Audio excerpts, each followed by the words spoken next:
فالمختار أن أفضل الأذكار لا إله إلا الله لا إله إلا الله لا إله إلا الله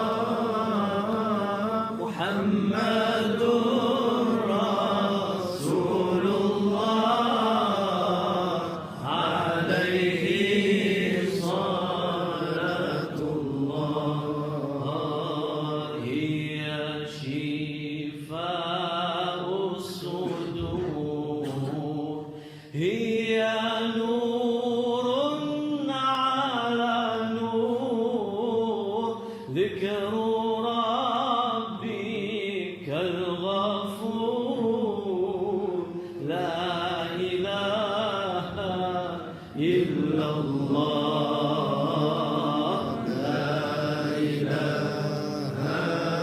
إلا الله لا إله إلا الله محمد رسول الله عليه صلاة الله لا إله إلا الله لا إله إلا الله محمد رسول الله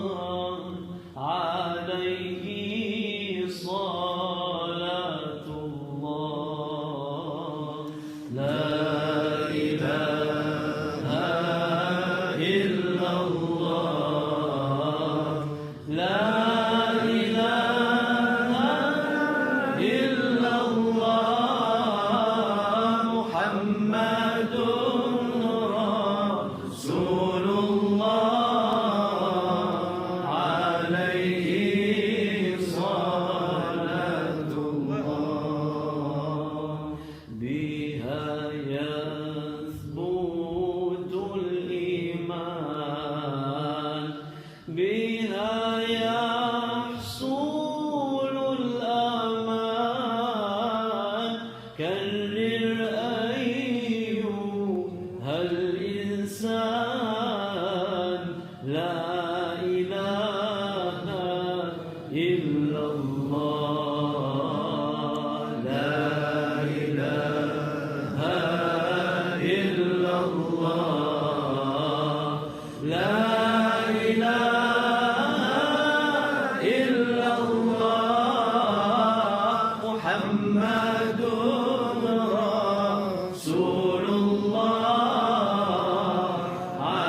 عليه صلاة الله قد أتانا في الأخبار عن المصطفى المختار أن أفضل الأذكار لا إله إلا الله لا إله إلا الله لا إله إلا الله محمد رسول الله عليه صلاة الله هي شفاء الصدور هي نور على نور ذكر ربك الغفور لا إله إلا الله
إلا الله لا إله إلا الله محمد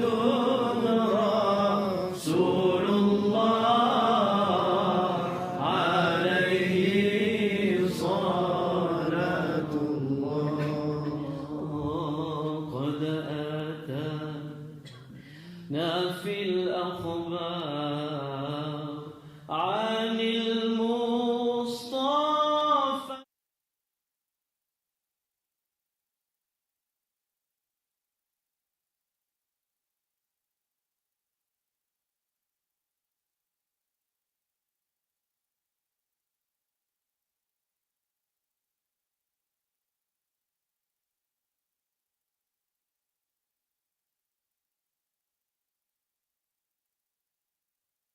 Testing 1 2.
بسم الله الرحمن الرحيم الحمد لله رب العالمين والصلاة والسلام على أشرف المرسلين سيدنا وحبيبنا مولانا محمد صلى الله عليه وسلم وعلى آله وأصحابه وبارك وسلم. Assalamu alaikum wa rahmatullahi wa barakatuh. Before we begin with the dua, can I ask that you just tell me that we all fine, inshallah, to go?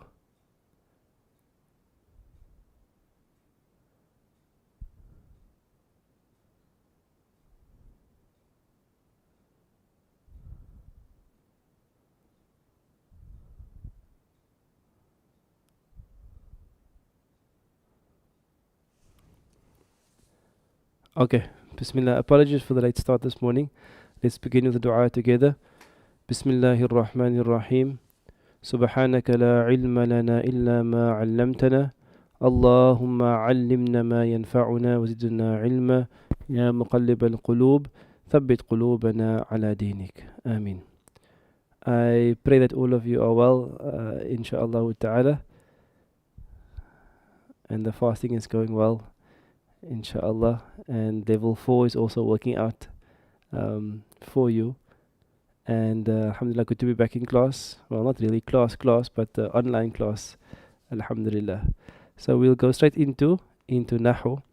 We'll do a quick recap, and then we're actually moving on to something new today, inshallah.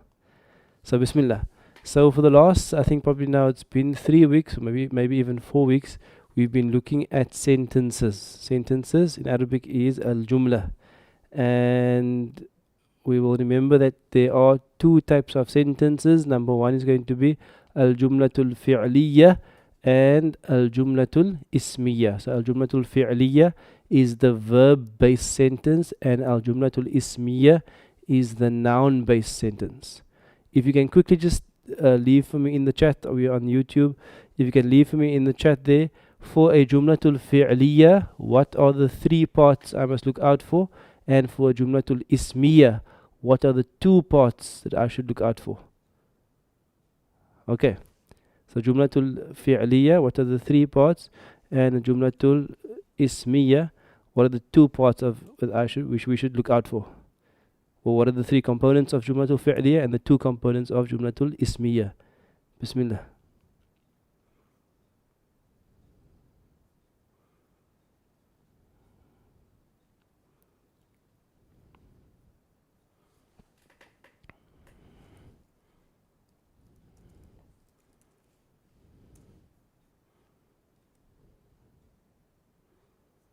Okay, you can give them to me in Arabic. The 3 components in Arabic for jumlatul is fi'liya, and the 2 components in Arabic for jumlatul ismiya.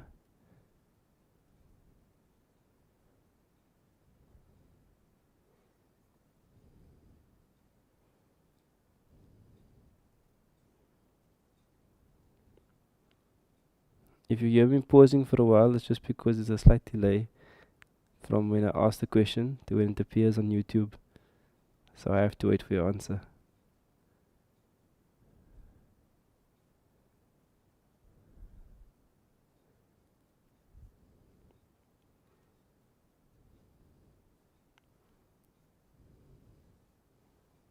So the Tawheed said the fa'il for Jumatul Fi'liya, that's one of the parts, yes.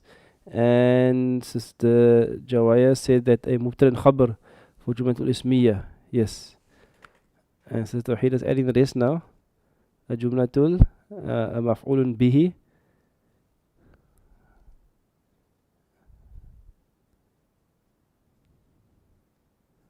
Okay, I'm opening Facebook here as well, just in case. Okay, so Bismillah. So Jumlatul Fi'liya, the 3 parts of the Jumlatul Fi'liya is going to be the fi'l number 1, which is the verb. The fi'l is going to be the verb, and then number 2 is going to be the fa'il.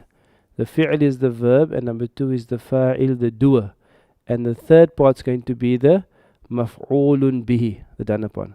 So those are the 3 parts. So if you can just make sure that you have a mental note of those 3 things. So the Jumlatul Fi'liya, we have a fi'l, we have a verb who is the action. Then we have the fa'il who is doing the action, and that fa'il is found via either at the end of the verb or the left of the verb or inside. And the third part that we often have, not always, but often have, is a object, a maf'ulun bihi. And then for Jumlatul Ismiya, I have 2 parts. I have a mubtada and a khabar. Okay. So look at those words in red. And try to tell me what hal are they in. So what hal is the fa'il in? What hal is the maf'ulun bihi in? What hal is the mubtada in? And what hal is the khabar in?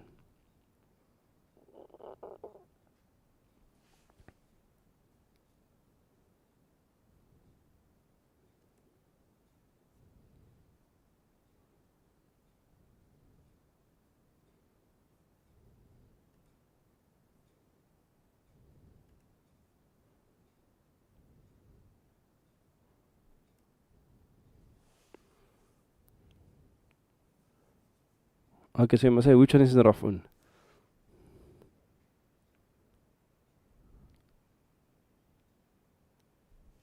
Okay, so Bismillah, let's start the fa'il first. The fa'il will always be in raf'un. The fa'il will always be in raf'un. In other words, it will end with an or un or ani or una or atun. And then the maf'ulun bihi. The maf'ulun bihi will always be in nasbun. Okay, the fi'l, we don't worry about the hal for the fi'l now. Then the mubtada will always be in raf'un, and the khabar will always be in raf'un. So of those things, the fa'il, the mubtada and the khabar are always in raf'un, and the maf'ulun bihi is in nasbun. Okay, so I'm just repeating it just to make sure it's with you, inshallah. So if we had to look at these 1, 2, 3, 4, 5 jumlatul ismiyas, these 5 jumlatul ismiyas, we'll translate them first of all. The first one, ar-rajulu tawilun. Ar-rajulu tawilun means the man is tall. I want you to just focus on that first word first, ar-rajulu tawilun. I want you to see the two components. The first component is the mubtada ar-rajulu. How do we know it's the mubtada? Because it is the start of the sentence, number 1. It is in raf'un, number 2, and it's definite, number 3. Then we look at the second word, the tawilun. So the mubtada is the focus. Ar-rajulu is the focus. The mubtada is the focus of the sentence. Then the second part is tawilun, is giving me information about the focus of the sentence, and I can see that tawilun, two things I can see there. Number 1, tawilun comes second, yes.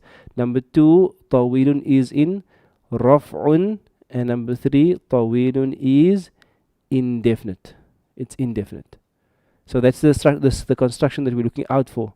It's going to be like that all the time. It's going to be a definite raf'un word first, followed by an indefinite raf'un word first, and then what you can see is what we add to that is we add is, because there are only actually 2 words. There's only the man and tall, so we add is in between the mubtada and the khabar. So that's the first one. Next one, Allahu Rahimun.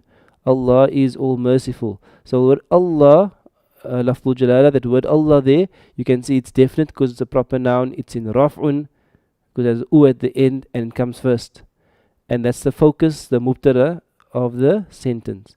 The news about Allah, if we give you news about Allah in the sentence, the news about Allah is that He is Rahimun. It is indefinite and it is raf'un. Okay. Next one. You can give me the translation as I'm explaining, inshallah. Number 3, Al-Muslimuna Sabiruna. The Muslims are Sabiruna. The Muslims are patient. The Muslims are patient. Again, Al-Muslimuna. If we know our hals, we will know that Al-Muslimuna is in raf'un. Al-Muslimina is nasbo or jar. So Al-Muslimuna is raf'un. The Muslims. What about the Muslims? They are sabiruna. They are patient. And generally, the khabar will match the mubtada in 2 things. In hal, obviously, but also in terms of number, and also in terms of often gender, not always gender, but generally going to be hal and number. Next one, Al-waladani kabirani translates as what? Al-waladani kabirani translates as the 2 boys are big. Again, Al-waladani is raf'un, because we know ani is raf'un when it comes to dual. Aini and aini is nasban jar. So ani is raf'un. So the 2 boys, that's raf'un there, and kabirani is also raf'un because kabiraini is nasb or jar. So kabirani is also raf'un. So I have the same structure as al-waladu tawilun in that day, except it's all dual.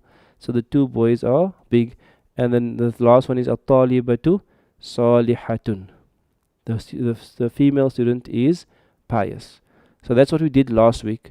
And in summary, when I have these 2 parts, when I have a mubtada and I have a khabar, and again, how do I know when I have a mubtada and a khabar?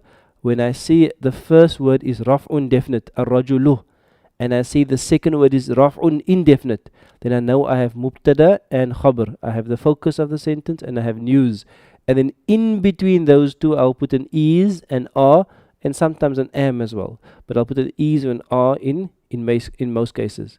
The man is tall, so it becomes a sentence. And we can see why it becomes what we call a jumlatul ismiya, because there's no verb in the sentence. There's only 2 isms in the sentence. We call the first part what again? We call it mubtada, and we call the second part khabar. Mubtada means the subject, and khabar actually means the predicate, but mubtada we're going to say is the focus of the sentence. And it's always in raf'un, and khabar is the news about the focus, and it's always in raf'un as well. Okay, so that's where we at. You had some homework to do. I'm going to open this homework from here. So you had some homework to do.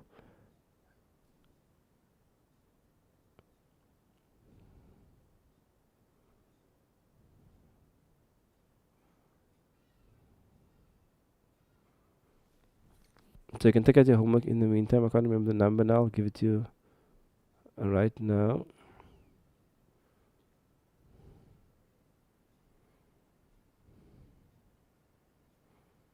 Okay, let me just go back here quickly.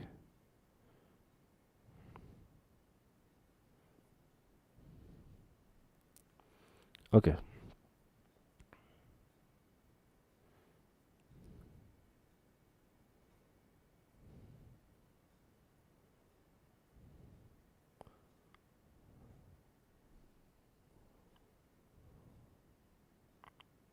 So your homework was worksheet 3.1. Your homework was worksheet 3.1. So we'll quickly mark your homework. I think we did the first column last week, so we'll start immediately with the second column.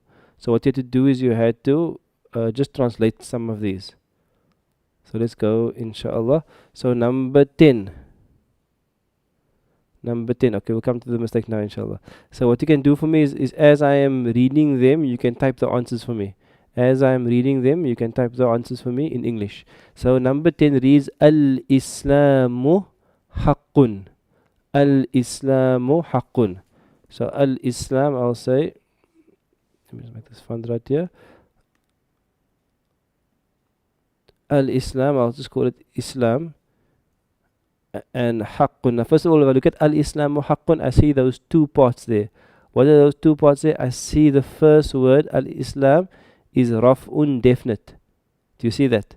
And I see that the second word, haqqun, is raf'un indefinite. Therefore, I have mubtada and khabar, and therefore I must add an is or an r in between. So, Islam is, haqqun, is true. Or you can say truth as well. But Islam is truth. True or truth. Both of them. Okay, so I want to see answers coming, inshallah. I got the answer from Qanit. I got the answer from Munir as well. Let the answers come through, inshallah. Number 2. Ar-rajulani qawiyani. And again, I must first make sure I have the same construction. Ar-rajulani is definite, yes. Ani is raf'un. Qawiyani is indefinite, and that ani is raf'un. Therefore, I have two words in raf'un. The first one is definite, the second one is indefinite. Therefore, add an is or an r between. So, ar-rajulani means the two men. That's going to be the mubtada. What about the two men? I add my r. Are strong. Next one. Al-Muslimuna salihuna. Al-Muslimuna salihuna. I can see both words are raf'un, because una is raf'un. I can see the first word is definite, the second word is indefinite. The first word is the mubtada, the focus of the sentence. So what's the focus of the sentence? It is the Muslims. And what is the news about the Muslims? That is that they are salihuna. So I add my r there. I have to add it in between. They are pious.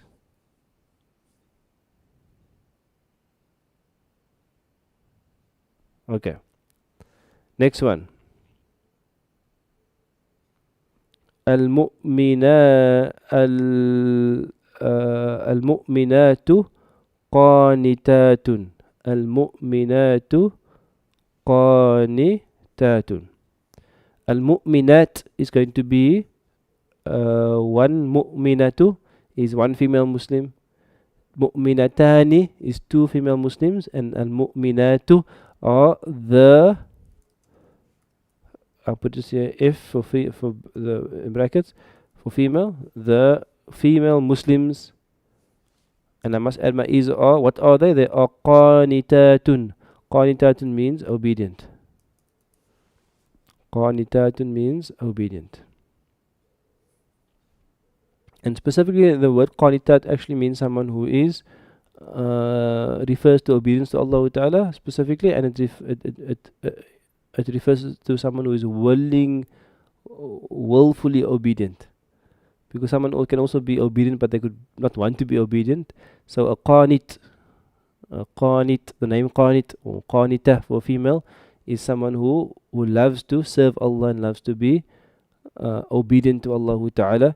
May Allah make us from the qanitun and the qanitat, inshaAllah ta'ala. Next one. As-salatu fardun. As-salatu. Same construction.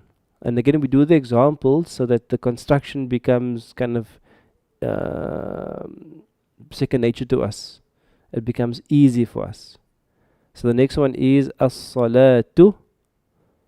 The salah, they say the prayer. The salah, the prayer. I must add my is or are in between. Again, they're both raf'un in the same construction. Is compulsory. Okay. Next one. I only see 1, 2, 3, 4. 5 people are answering. Where's the rest of the 70 people?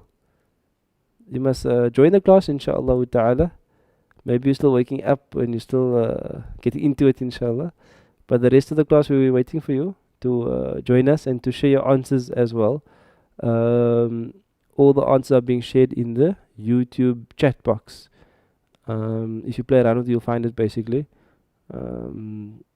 So some of you can just post to others how to find the chat on your phones or on your laptops, inshallah. Next one. At-tulabu muslimuna. At-tulabu. What's tulab? Tulab is a plural. The plural of what? Of talib. What's a talib? Talib is a student. Two students are called talibani or talibaini, but talibani in raf'un. And many students can say talibuna or you can say tulab. So tulab is a broken plural. Okay, it's a broken plural. Jam'un mukassarun. It's a broken plural, so it means the students. The students. Muslimuna, this is information about the students, are Muslims. Now, hopefully you know your E's and R rules, eh? Inshallah. Next one. Al-bintani talibatani. Al-bintani. So bint is a girl, then two girls are bintani. And al-bintani means the two girls, it's raf'un. Because ani is raf'un for dual and aini is nasban jar. So al-bintani is the two girls are students. The two girls are students. Next one. Al-muslimu salihun. Al-muslimu is the mubtada. The Muslim is pious.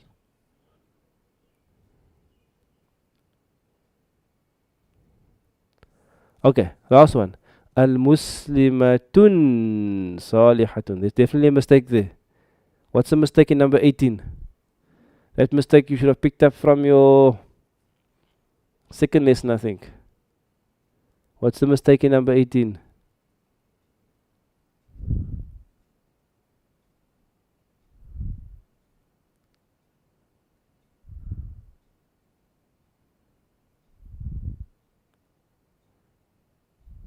It can't end with the tanween. Why? Because we have an al. So we can't have an al and a tanween. It's impossible. So it must be al-muslima. Must be al-muslima tu. Salihatun. It can't be al-muslimatun. Must be al-muslimatu. Salihatun. So al-muslimatu is definite. It is the mubtada. So the female Muslim is pious. Okay. So again, inshallah, hopefully manage all of that. But what I really want to do is I want you to get the construction going. So I get the construction going in your mind. So if, for example, if I start asking you, How do you say the masjid is big?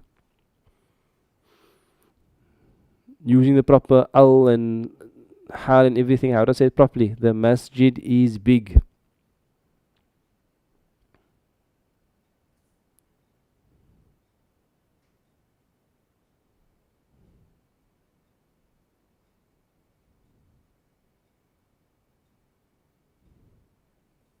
Al masjidu kabirun.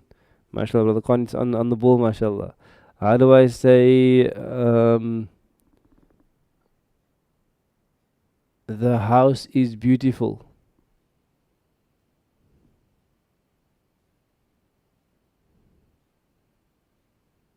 How do I say the house is beautiful?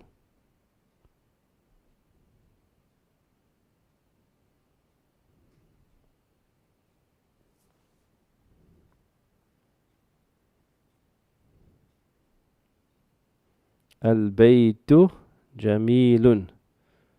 MashaAllah, ahsantum, well done, MashaAllah. Okay, we'll quickly just mark these ones. These ones are from the Quran. I'm going to go through them fairly quickly. If there are any issues, you can just stop me and let me know. But these are actually mubtada and khabar's constructions, jumatul ismiyas from the Quran. From the Quran. So the first one is going to be Allahu basirun, and again we're looking at the construction of the first word is raf'un definite, second word is raf'un indefinite. So this word here, Allah is basirun, all seeing. Allah is all seeing. Okay, so Allah, lafzul jalala, the word Allah is raf'un, it is definite, it is a mubtada, and basirun is the khabar. I'm going to quickly go back to my presentation. I just want to clarify one thing before we carry on quickly. Hopefully you remember this list. Huwa, hum, hiya, hunna, anta, antum, anti, antunna, ana, nahnu. So let's say it together quickly. We can point as well and do it. Remember, right was he, and then one finger huwa, many fingers hum, and then hiya, hunna. So let's say it together quickly. Just in Arabic first.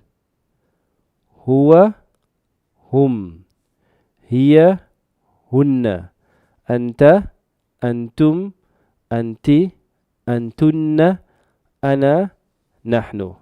Let me just put myself back on here quickly.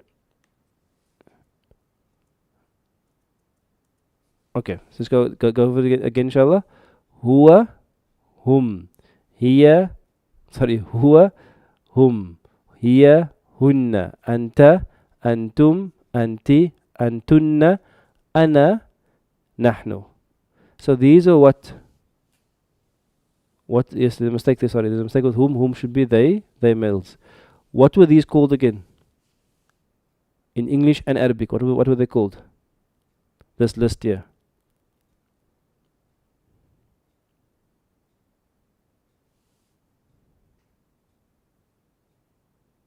Huwa, hum, hiya, hunna, anta, antum, anti, antunna, ana, nahnu. What were they called?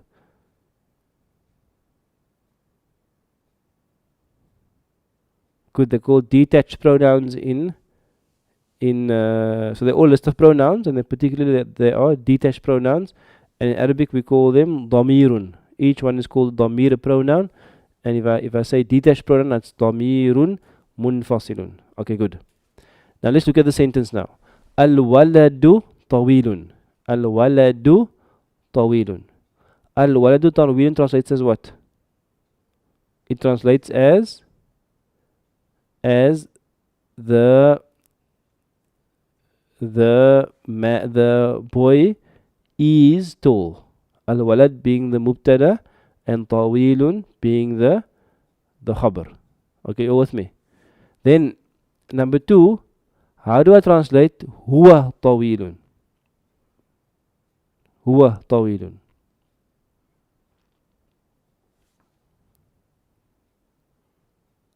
Huwa tawilun translates as what? It translates as he is tall. So the first thing I want you to see is that the two sentences on the screen, they have the same construction. They're both jumlatul ismiya. Something is something. Jumlatul ismiya, something is something. You with me? So huwa will actually be the mubtada and tawilun will be the khabar. But remember we said what about the mubtada? It must be definite and must be raf'un. So the first question is huwa definite? If I say he wrote the book or he is tall, is he definite? In terms of like logically speaking, is he definite?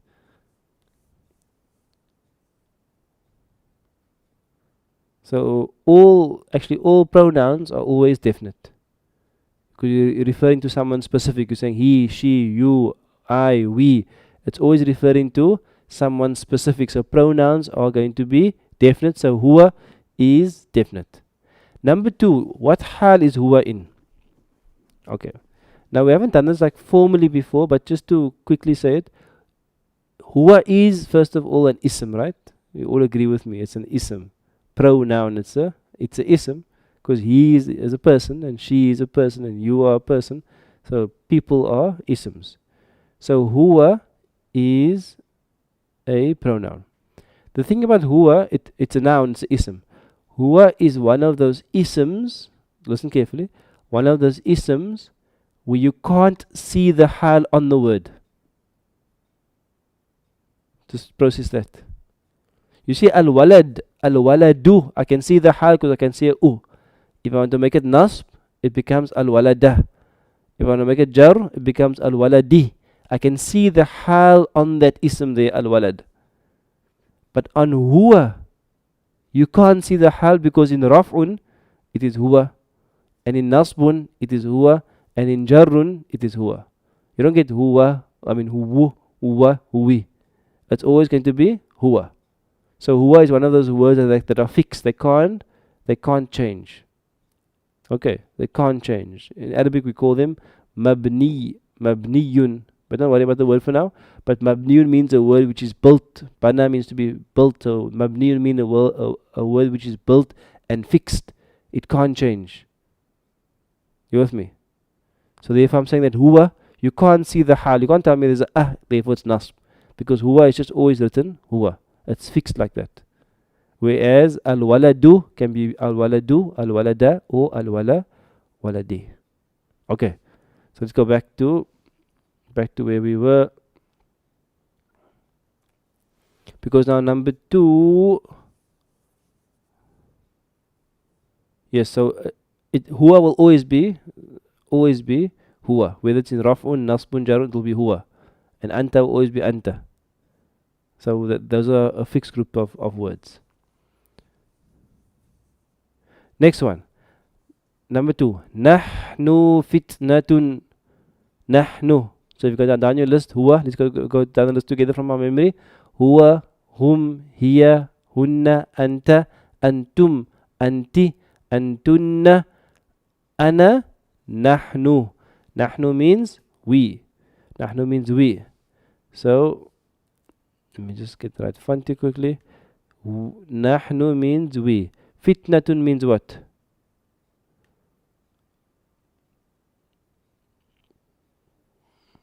Fitnatun, so we. So again the point I want to make is nahnu. You can't say there's a therefore it's raf'un, because nahnu is fixed as nahnu. Nahnu is fixed as nahnu.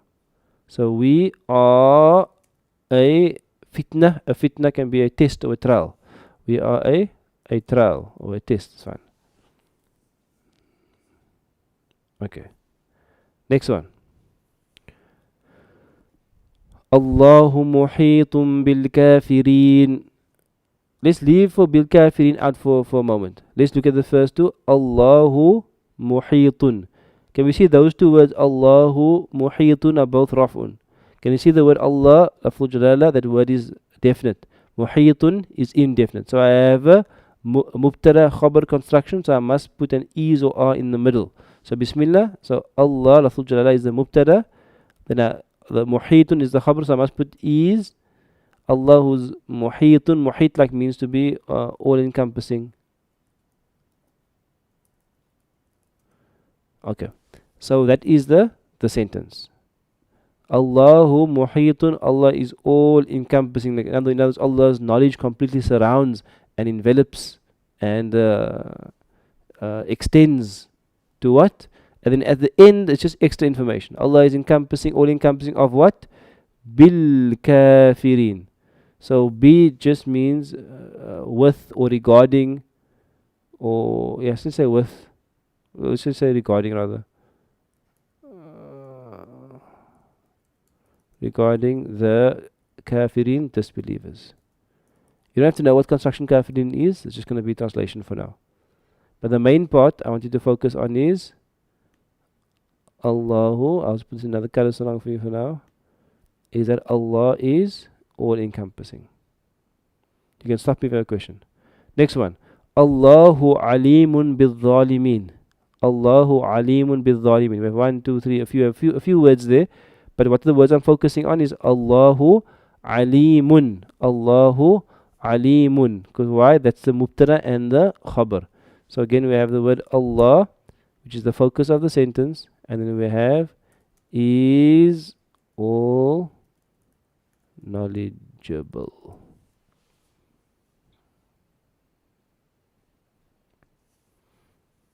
What are the root of muhit? It's probably going to be hawata. Let me just get it for you quickly.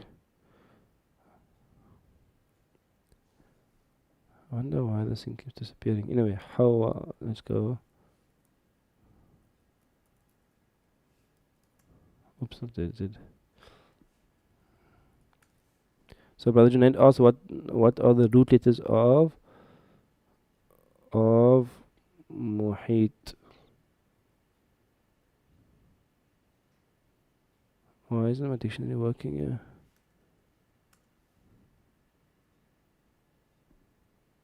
That's strange.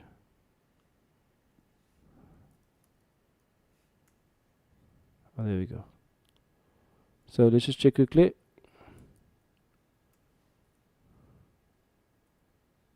So if we look at the word, the root is here. It's quite difficult because muhit. Then you think, how do you get from muhit to hawata? That's another discussion, long time. We have some other time, inshallah. But the root letters are ha, waw, ta. Ha, waw, ta. And then I come to this word here, hawta or halta. Halta. So in here, we should find eventually, remember the first block is fi'ls. And then eventually, if you look down, you should find muhit somewhere. And then you will find here at the bottom here.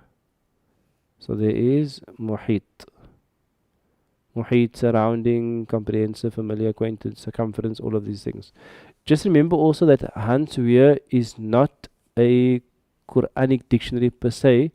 If you look on the cover of your Hanswehr, which you probably don't have a cover because you're using the electronic version, but if you have a physical copy, on the physical copy it will say that Hanswehr is a dictionary of standard modern Arabic. So some words won't work well when you look up the words for for Quranic words. It look like won't fit basically. But just useful just to get to know how to use the dictionary for now. There are also other Quranic dictionaries, but later on we will introduce you to them. Next one. So Allahu Alim, Allah is all knowledgeable, and again that is going to be the mubtada and the khabar part. Allahu Alimun, Allah is all knowledgeable, all knowing regarding the let's say wrongdoers.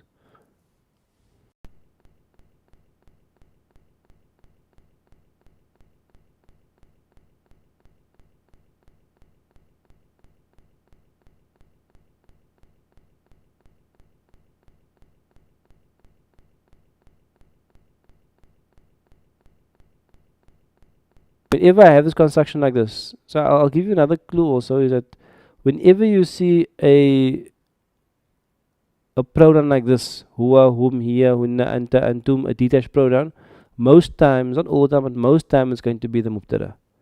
So huwa muhsinun, he is muhsinun, he is, a muhsin is like a good doer. Someone does good. Next one, hum kuffar, they, whom is they, kuffar is the broken plural of kafir. So what kafir is, one kafir is disbeliever, one disbeliever. Kafirani is two disbelievers. And kafiruna, all kuffar, are the plural. There's a sound plural and a broken plural. They are disbelievers.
Testing 1, 2.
Okay, testing 1, 2 is working now.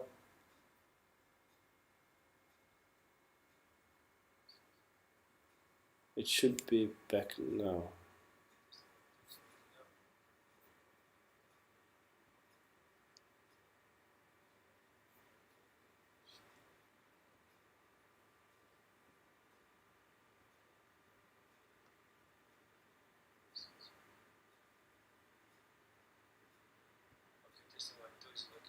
Okay, should be fine now. I mean, I can hear myself speaking. I can hear myself on YouTube speaking.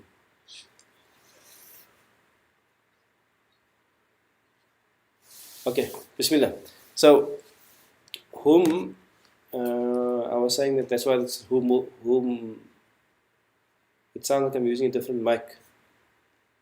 I'm using the same mic. Is it clear enough?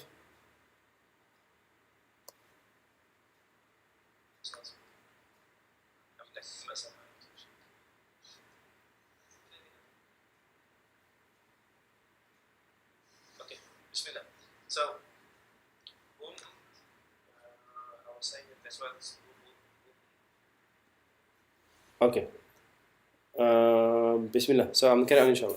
So, humul muflihuna. I think most of you can hear me again, inshallah. So, humul muflihuna. It's a bit softer. Sometimes say louder, sometimes softer. Okay. But I'm the Bismillah, inshallah.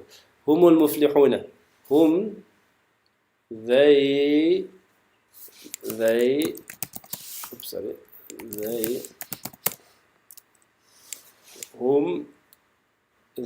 al-muflihuna. Al-muflihuna means the ones who are successful. So they are the successful ones.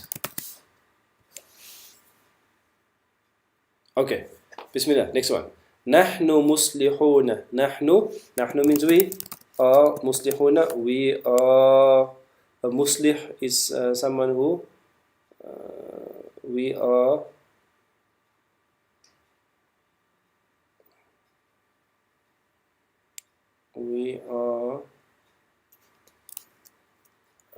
what did I say? Like the reformers are fine, yeah. Reformers are fine.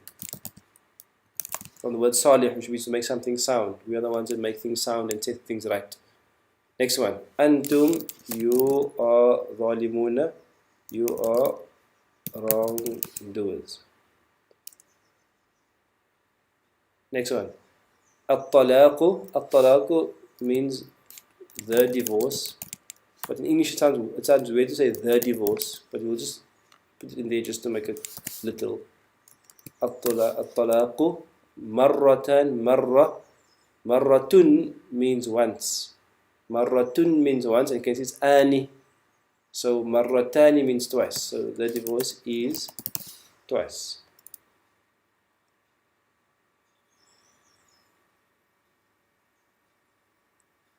Oh, you think it's a built-in mic? No, it shouldn't be using the built-in mic. You're right, yes.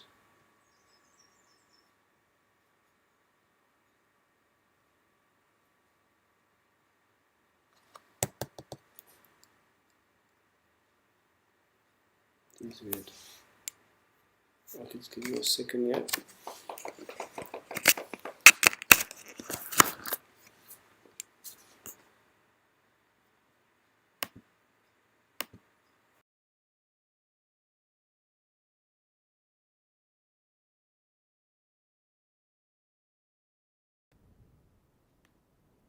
Okay, testing 1, 2. That should be better. Okay, that should be better, inshallah. Yeah, I'll carry on, inshallah, and you can tell me if it sounds better. Next one. Hunna libasul lakum. Hunna libasul lakum. Hunna means what? Huwa, hum, hiya, hunna. So they referring to females, right? Hunna libasul lakum. Hunna libasul lakum. Libas means a clothing or a garment. So they are libasun, a garment. Lakum means for you. La means for, and kum means you. Remember, kum is the attached pronoun. They are a garment for you. Or garments, libas. A garment, the garments are both fine. Next one. Al-Hajju. Al-Hajju. Al-Hajju, the Hajj. Al-Hajju, the Hajj. Ashhurun. I don't know, did I give you all this vocab? Because I'm just feeling sorry for you now in terms of how did you find all these words? Like how did you find all the vocab? So if you struggle to find the vocab, my apologies to you. Some of these are a bit difficult to find. So you must have struggled a bit if I didn't give it to you. Okay. Let's go back here quickly.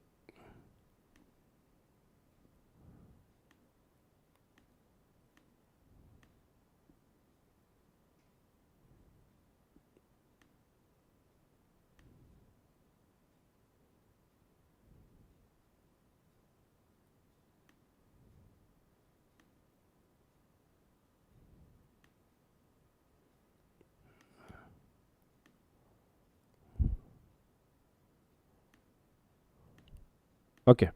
The Hajj Ashhurun. So Ashhur means months. The Hajj are months. So Ashhur, so this year is the Mubtada and that is the Khabar. Al-Hajj is the Mubtada, Ashhur is the Khabar. Ma'lumat is just describing the word Ashhur. So it's a bit of a difficult one actually. If you struggle with this, it's fine. But let me go through quickly. Al-Hajj means the Hajj, the pilgrimage.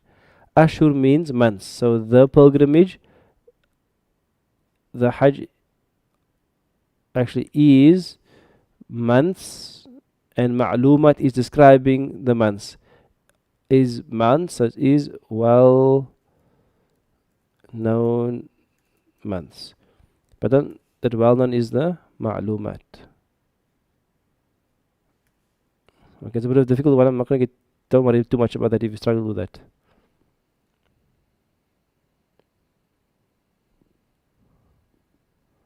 So is months a female word? In a sense, yes. It's a long story, but yes. Next one. Wallahu ra'ufun bil ibad, and Allah, and also you can have a mubtada after and in Arabic is perfectly fine. And Allah is ra'ufun, is say all kind. All kind. Let's say with the slaves.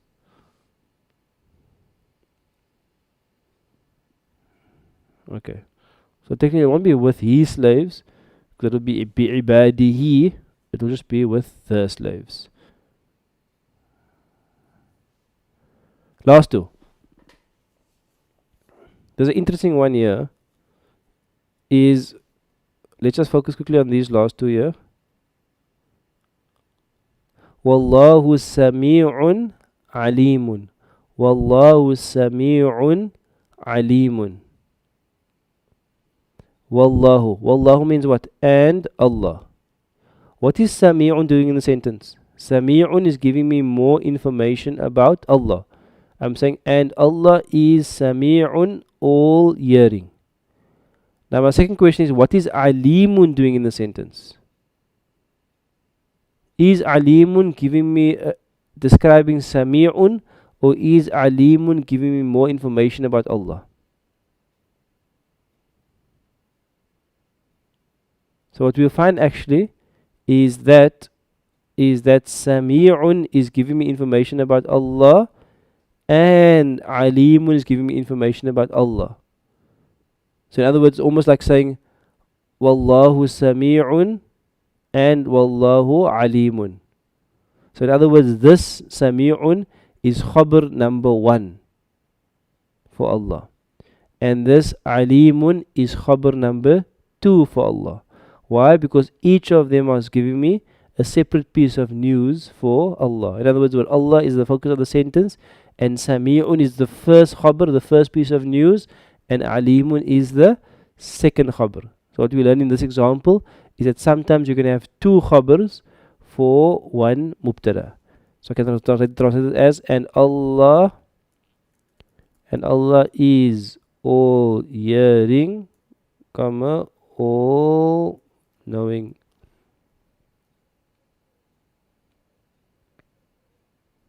Okay, so khabar number 1 Sami'un, khabar number 2 Alimun. Same thing here. Wallahu, and Allah is Ghafurun. Ghafur means all forgiving. That's going to give me news about Allah. And Allah is Halimun, forbearing and patient.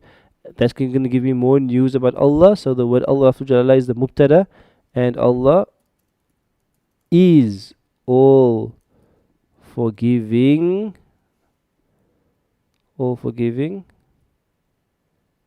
comma, all forbearing.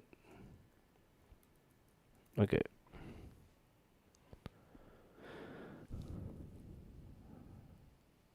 Okay, because you can say Allah is Sami'un wa Alimun, but it's different construction. So in other words, you could say Wallahu Sami'un wa Alimun, but it would be a different construction. So this is the construction Allah used. So you can, in terms of, I'm not too concerned about the translation or concerned about the punctuation. Did I put the comma in or something? The main thing I want you to know is where's the mubtada and where's the khabar. Because remember, it's not the translation focus, it's more about understanding. So we know that the focus is the word Allah, and Sami'un is giving me news about Allah, and Alimun is giving me news about Allah. They're two separate pieces of news. And Allah is Sami'un, and Allah is Alimun. Okay. Bismillah.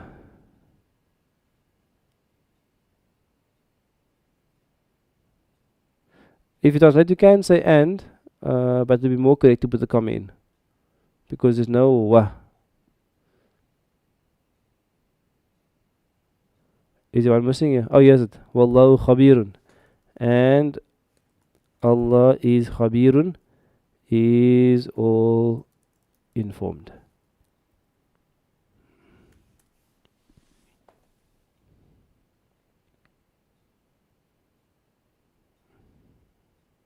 All away is fine as well. You can watch the Asmal Husna class for the full description of what the names mean, inshallah ta'ala.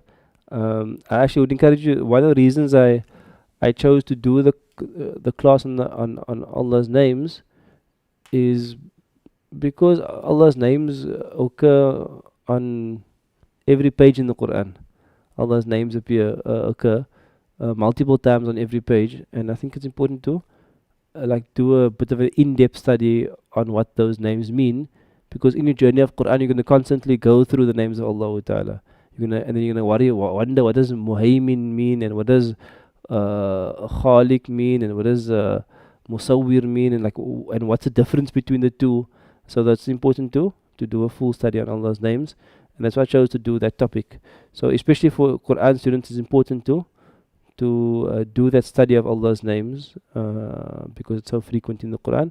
And obviously, it's one of the fundamental messages of the Quran is what does Allah call Himself, and what does that mean? So in terms of the vocab, I don't expect you at this moment to look up all the words and so on. So don't stress too much about that. At this moment, I'm going to give you most of the words for the exercises. Apologies if I didn't give you all the words. So, Brother Munir, don't worry about looking up too much of the words.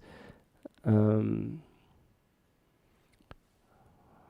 give you most of the vocab, inshallah. So, the especially now in this part of your Arabic journey, it's not to look up too many words, it's more to interact with the language and build sentences. Okay, so that's going to be we're a little bit behind on time, so I want to just quickly introduce the next concept. So the answer sheets for worksheet 3.1 and 3.2 are on your shared drive, and Sister Nasreen, maybe we can just send the link again or send the sheets to you on your WhatsApp. But you can mark that for homework. Our next concept, which I'll just introduce now and we'll maybe kind of finish it in the next lesson, is worksheet 4.1. So let's just go to worksheet 4.1 together. Worksheet 4.1. Don't worry about the heading now. What Sifam or Sufis, don't worry about that. So worksheet 4.1 says study the examples below and complete the worksheet. Then it says work out rules for the examples below and discuss how they differ from mubtada and khabar. Okay, so this normally we're doing group work in class, but let's just do it together online quickly. So the first one reads Rajulun Tawilun, and it translates as a tall man. So the first one reads Rajulun Tawilun, and it translates as a tall man. How is that different from what we just did now?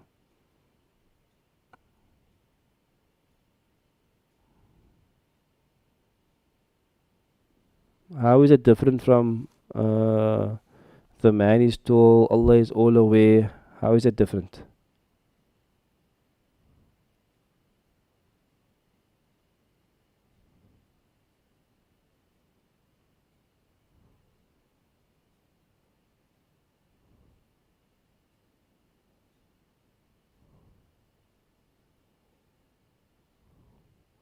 So, from two perspectives, how is it different in terms of the construction in Arabic, and how is it different in terms of meaning?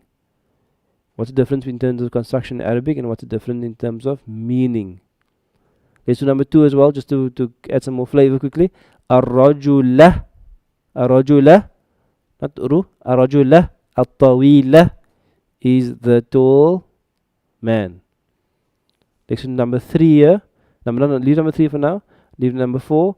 Al-binti, as-saghirati, the small girl. Leave number three also.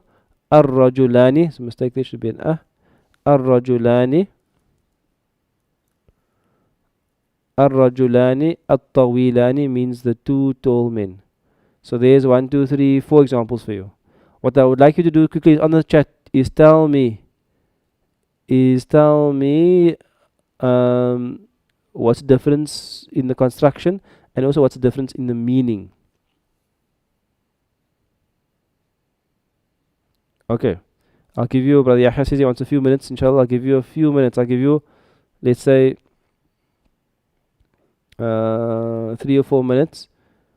Go through the differences and type in there. Then what I want you to do is I want you to start translating number 7, 8, 9, 10, 11, oh, so many. Let's just do 7 to 10. 7 to 10, I want you to add the answers in. So two things you must do for me. Number two, you must tell me what the differences are. And number one, you must tell me what the differences are. And number two, you must do number 7 to 10. I'll give you like maybe 4 or 5 minutes, inshallah, to do that. But you can start typing in the differences in the chat, and you can start adding in the translation in the chat as well.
Okay, I'll give you another like just 2 minutes, inshallah. I'm waiting for the answers. So mashallah, lots of differences I'm getting spotted now. and now you can give me some of the translations.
Okay. When translating, also just check all your L's, no L's as well. So when translating, just check the L's, no L's. Make sure it's all good there.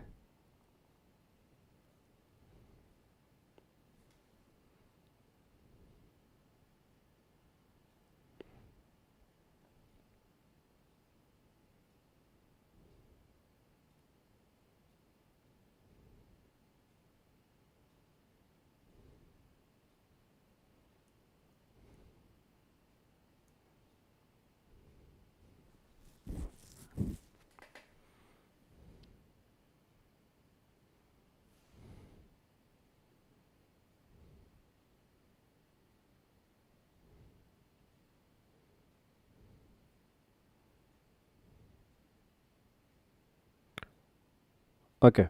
So now what I'm going to do is don't write more answers now, or don't worry about more answers now. Let me just quickly just summarize what you have found in your comments. So many comments, mashallah, on this. So in terms of what we find, in terms of how this is different, the construction. So a number of ways. So someone mentioned here. Let me see where it is now. Sister Taslima mentioned they are not full sentences. So I want you all to first see that none of these here are sentences. You can't walk up to someone and say Assalamu alaikum, a tall man. People will ask you, a tall man what? You can't just end a tall man, the small girl. You can't end there. So in other words, these are not sentences.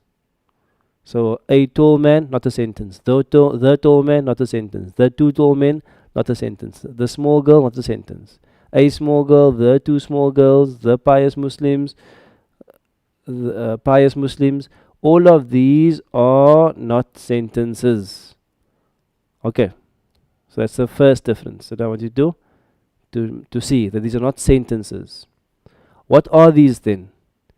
These are two words in terms of meaning, two words where you have the first word and you have the second word describing the first word. So you have one word, the thing being described, like for example, rajulun is the thing being described and tawilun is the description. Rajulun is the what's being described and tawilun is a description. A tall man. Ar-rajula is the thing being described and at-tawila is a description, the tall man. Okay. And then the third thing I want to say is that because it's not a sentence, you can see there's no is or are added. So before I get to the Arabic stuff, just in terms of meaning, let's just summarize those three things. Number one, this is not a sentence. Number two, there's no is or are between the words placed because it's not a sentence. Number three, what is it?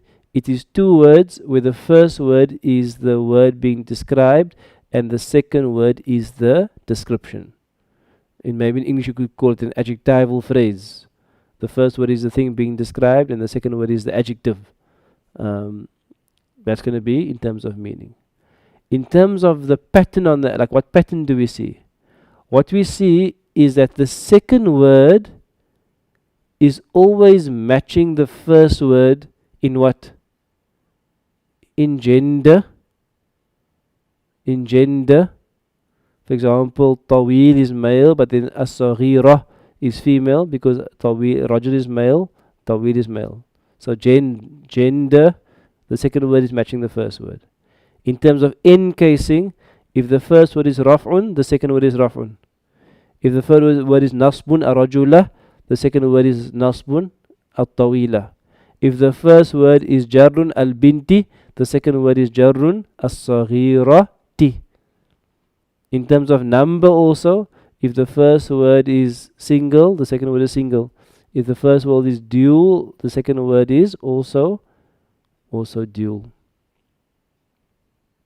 And in terms of definiteness, if the first word is indefinite, the second word is indefinite as well. Okay, so those are some of the differences that you mentioned in your chat. Mashallah. So that is going to be the differences. What I'm going to do is I'm rather just going to give you a homework and I'm going to do the explanation next week, inshallah. So I'll give you a homework and we'll do the explanation next week, inshallah ta'ala. So your homework is to finish worksheet 1.4 and worksheet 4.2, but you must only do number 1 to 12. Okay. So in worksheet 4.2, you must basically write out the second word. Rajulun mu'minun. Ar-rajula al-mu'mina. Rajulani mu'minani. Ar-rajulani al-mu'minani. Rijalin mu'minina. Ar-rijalu mu'minun. Let's do one together so we don't get totally confused. So if I want to make all of these into the same construction as the previous exercise, as this exercise here, I want to make it the same construction where the second word matches the first word. Okay, so example here, I have Rajulun mu'minun. This is the phrase here, Rajulun mu'minun. So just follow with me so you don't get lost in the homework. So Rajulun mu'minun means a believing man. Now to say Ar-Rajula al-Mu'mina, the believing man. Now I have Rajulani. What am I going to put here? So what I must put here is a word which is mu'minani.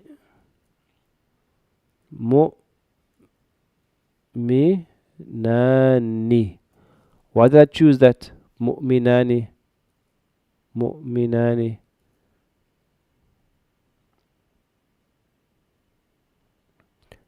I chose that why?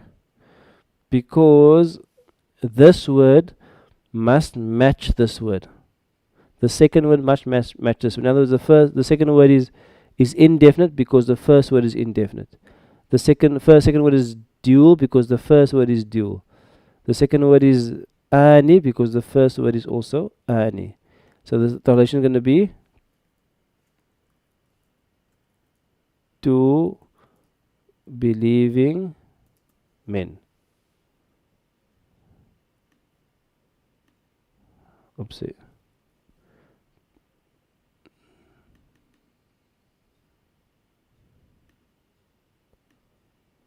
What's the next one going to be? Ar-Rajulani. Again using the word mu'min. What's it going to be? It's going to be Ar-Rajulani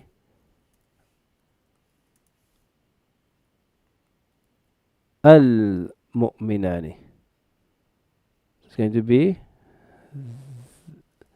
the two believing men. So all I'm doing is I'm matching the second word to the first word. So rijalin. Rijalin is a bit difficult, but inshallah, stay with me, inshallah. Rijalin is what? Plural, right? Rijalin. So what's the plural of mu'min? The plural of mu'min is mu'minuna or mu'minina. So if this is jarrun, I must use jarrun here. So am I going to use mu'minina or mu'minuna? Rijalin, I'm going to say mu'minuna or mu'minina. If it's jarya, it must be jarya. So here it's going to be rijalin mu'minina.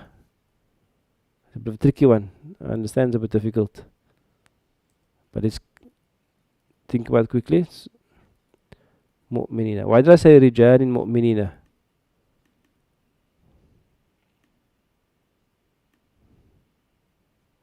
Why? Because this here is indefinite. This is plural. That is plural. You can see rijalin is a broken plural, and doesn't matter if it's broken or sound or anything. There's no broken plural for mu'min.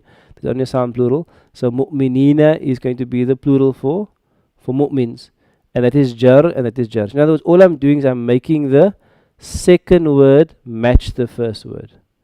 Ar-rijalu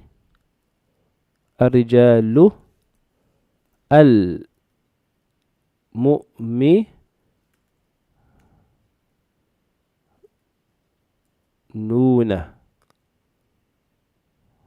Ar-rijalu al-mu'minuna. I'm making the second word match the first word, and this is going to be there's no al there, so I just put believing men. It's going to be the believing men. Okay. So I did math exercise for you. I did 1 to 6. So I want you to try, inshallah. If you struggle, it's fine.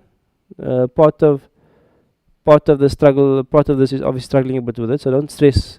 You don't have to stress about Arabic. You can relax about Arabic. You can just do what you can, inshallah ta'ala. So from 8 to 12 you can do.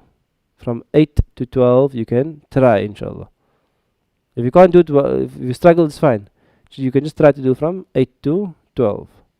Because we gave you the answers for that. What you're doing, you're just making the second word match the first word in Jend, and you're writing the translation down here. Next week I will inshallah give you the whole kind of theoretical explanation of it and the terms we use and all those things, but just get familiar with the construction for now. So homework is worksheet 4.1 and homework is worksheet 4.2, 1 to 12, but I've already did 1 to 7 is already done. So just finish 1 to 12, inshallah. Good. So with that, we will stop Nahu, inshallah ta'ala. Do we have time for Sarf? Let's take a vote. Who feels they want to do some Sarf also?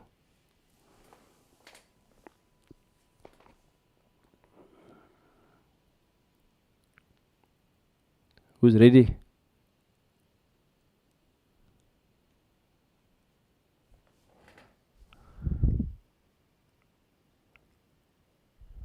Okay, so I'm the in Nahu there, and we'll discuss the rest next week, inshallah.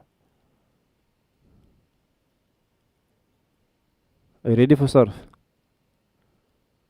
MashaAllah. We got 2 yeses so far, 3 yeses so far. Let's do it, Imran says. Okay. I didn't tell you if you say yes, we need to do a new scale, eh? Okay. 2 things in Sarf. The one thing is that you had homework to do. So if you're going to look in Nasreen, maybe you can just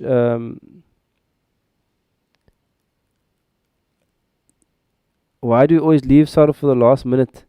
I think it's because I start so late every time, and then our Sarf don't get enough time. But I think you must, you're right. The Doddy bot, brother or sister Doddy bot, you must leave more time, inshallah, for Sarf. So Nasreen, if you can just send them the answers for this sort of worksheet. Okay. So last week you had homework. You had exercise 9, which is like mustahab homework, which I asked you to do. So that answer sheet will be sent to you, and you'll see it on the shared drive. The shared drive on the website isn't working. I'm still having issues with it. But it will send the link. So if you can just send the Dropbox link again as well, just so everybody has it. And then exercise worksheet 10 is there as well, and you can mark your worksheet on your own, inshallah. So I'm not going to mark it with you now. I'm going to do something new with you. So, Bismillah ar-Rahman ar-Rahim. Take a deep breath. Just reset your mind. Put in another movie for the kids so they can be quiet. And we're gonna begin immediately. I'm going to do no revision now. I'm going to go straight to a new scale, inshallah. Al-fi'lul amr. Al-fi'lul amr. Not amari. What's happening there? Al-fi'lul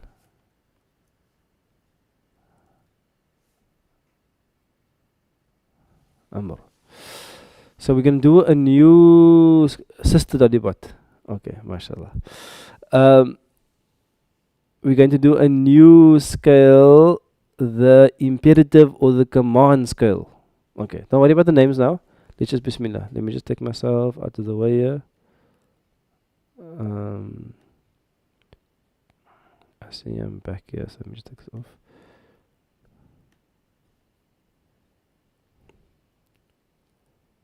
Okay, I'm going to make myself completely small out of the way here. Okay, so new scale.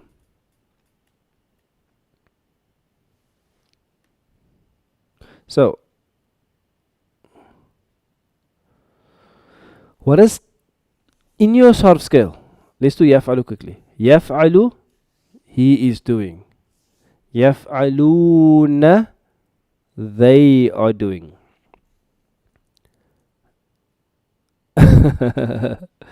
Taf'alu, she is doing. Brother Dodibat. Taf'alu, she is doing. And yaf'alna, she is doing. Stay with me. 5 minutes of sarf. 5 minutes of sarf. But just stay with me quickly. We want to command someone to do something.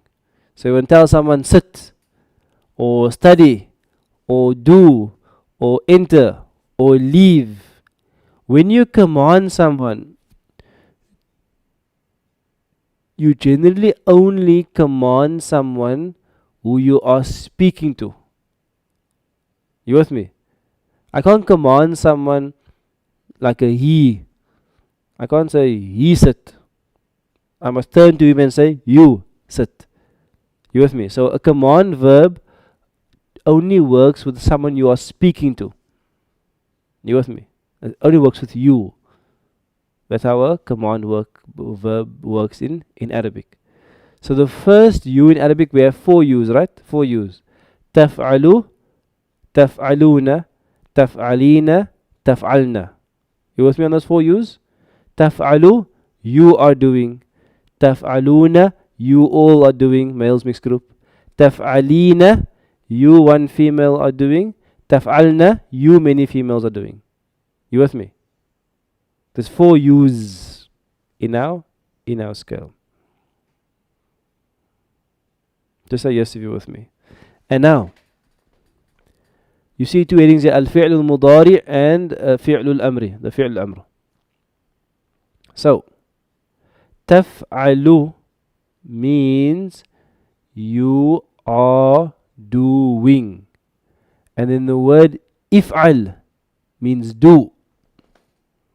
Taf'alu means you are doing, and the word if'al means do. And it means do for you, one male. So if I speak to see a man there and tell him to do something, I'll say if'al, and that means you, one male, do.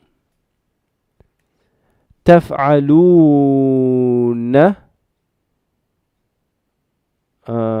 I can't make it bigger now because it's just PowerPoint. Taf'aluna, is you. Okay, make the font a bit bigger, inshallah. Make the font a bit bigger for you.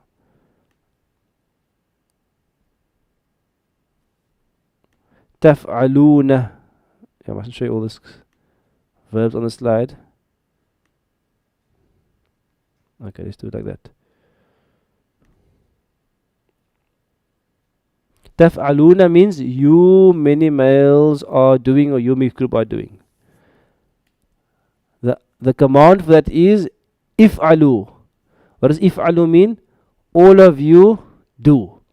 All of you do. Means do for all of you. Taf'alina means what? You one female are doing. The command is if'ali means do for you one female. All good so far? Nothing to understand, just to see, just to look and to be introduced to the scale. Taf'alna means you many females are doing. The command is if'alna. That means all of you females do. Okay. So if'al, do for one male. If'alu, do for many males or mixed group. If'ali, do for you one female. And if'alna, do for you many females. Let's take fataha yaftahu. Fataha yaftahu means to open. So taftahu means you are opening. How am I going to tell one male open? Like I said, open the door. How will I say open? Because taftahu means you are opening, but I want to say the command open. It will become what? It's going to become iftah. Like if'al, iftah. What does iftah mean? Open. But iftah means open for one male. If I see one male and I see him by the door and I say iftah, it means open you one male.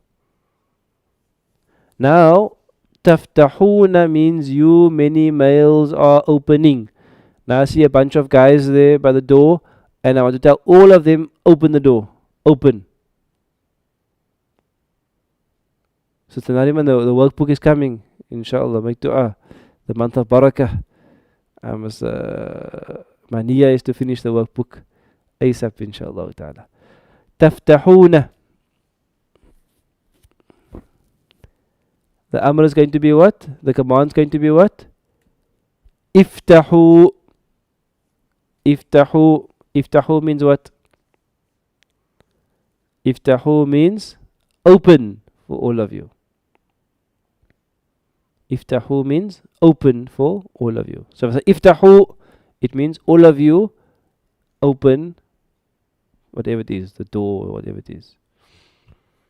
If I see one female, taftahina means you one female are opening. I see one female at the door and I have to tell her open. I will tell her to say it to her. So it will be the same pattern as if'ali. So taftahina will become what? Iftahi. Will become what? Iftahi. Last one in the scale. Taf'alna. I see a group of females. Taf'alna means you group of females are opening. I see a group of females at the door. I tell them open. Al-baba. Al-bab means the door. What do I tell them? I'll tell them if'alna. Iftahna. Iftahna. I'll tell them what? Iftahna. Iftahna means all of you open. Iftahna means open for all of you. So the good news, students, the good news is that this scale only has 4 words. It's a 4-word scale. So it's super easy. Because only 4 used in the scale. So let's go through it again. Iftah means open for you one male. Iftahu, open for you many males or mixed group. Iftahi, open for you one female. Iftahna, open for you many females. Okay. Together, we're going to say if'al, if'alu, if'ali, if'alna. This one here, we're going to say here together if'al. Bismillah. If'al, if'alu, if'ali, if'alna. Again. If'al, if'alu, if'ali, if'alna. Last time.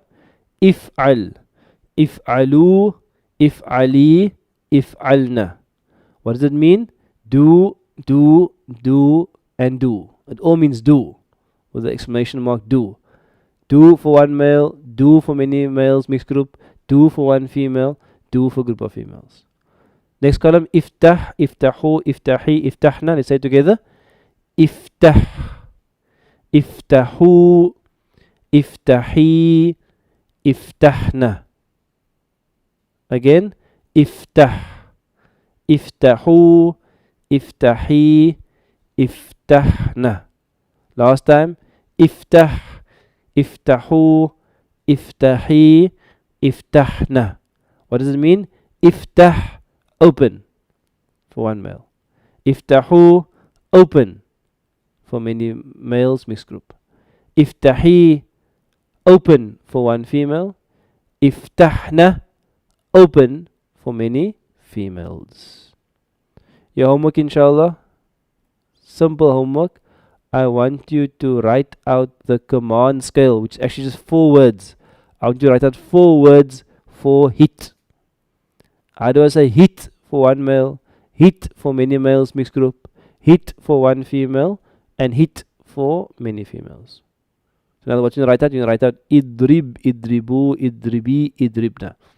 Okay, that's all your homework is, nothing else. And maybe just memorize these 2 scales quickly. Just make a screenshot quickly. You know, we don't have a textbook now, just make a screenshot there. Tonight you can, or if you're on the laptop, you can take a photo of your laptop. And we'll actually just send you the slide as well. I'll ask Nasreen to send you the full slide, but your homework is tadribu. It's just the four scales. But I think it's a good idea even just to write out these 4 as well: the if'al scale, the iftah scale, and the idrib scale. Write out these 3 scales. Not the whole thing, just these 3 scales are important. If'al, if'alu, if'ali, if'alna, iftah, iftahu, iftahi, iftahna, and idrib you'll do on your own.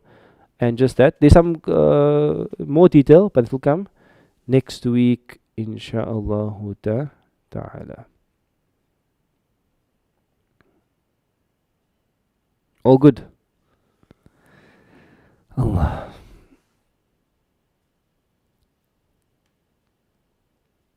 Any questions? And soon also we'll be sending out, hopefully soon, I'm not sure when, how soon, but we'll be sending out a survey form for the online classes, insha'Allah ta'ala, just to get your feedback, because we don't know how long it will have to last, inshallah.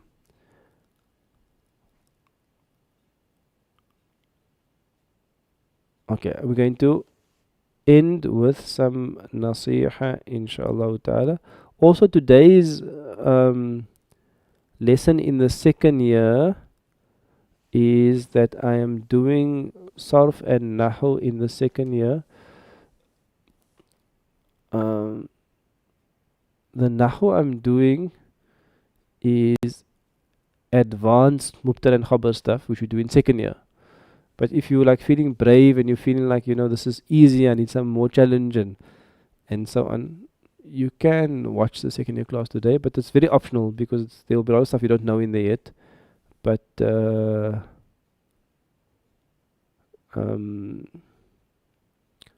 if you want, you can watch it just to get some more insight, but it's going to be easy to be more advanced, so you will be lost in a few areas, but it's up to you, inshallah ta'ala. So we'll end this class with finally with some nasiha, inshallah ta'ala.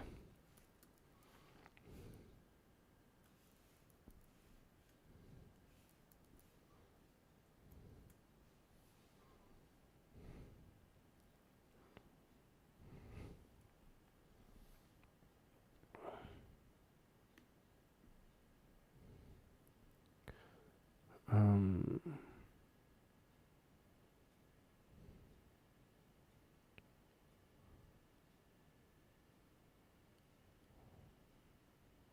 second.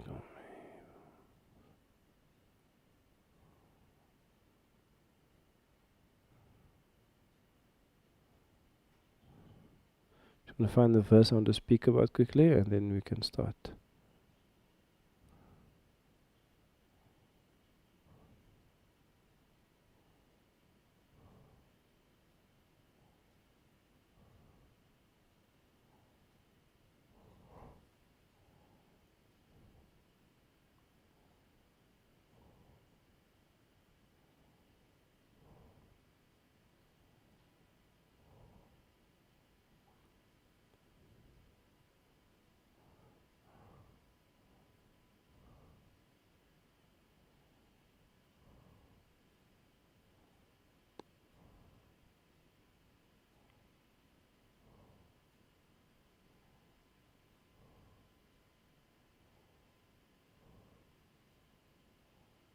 Okay.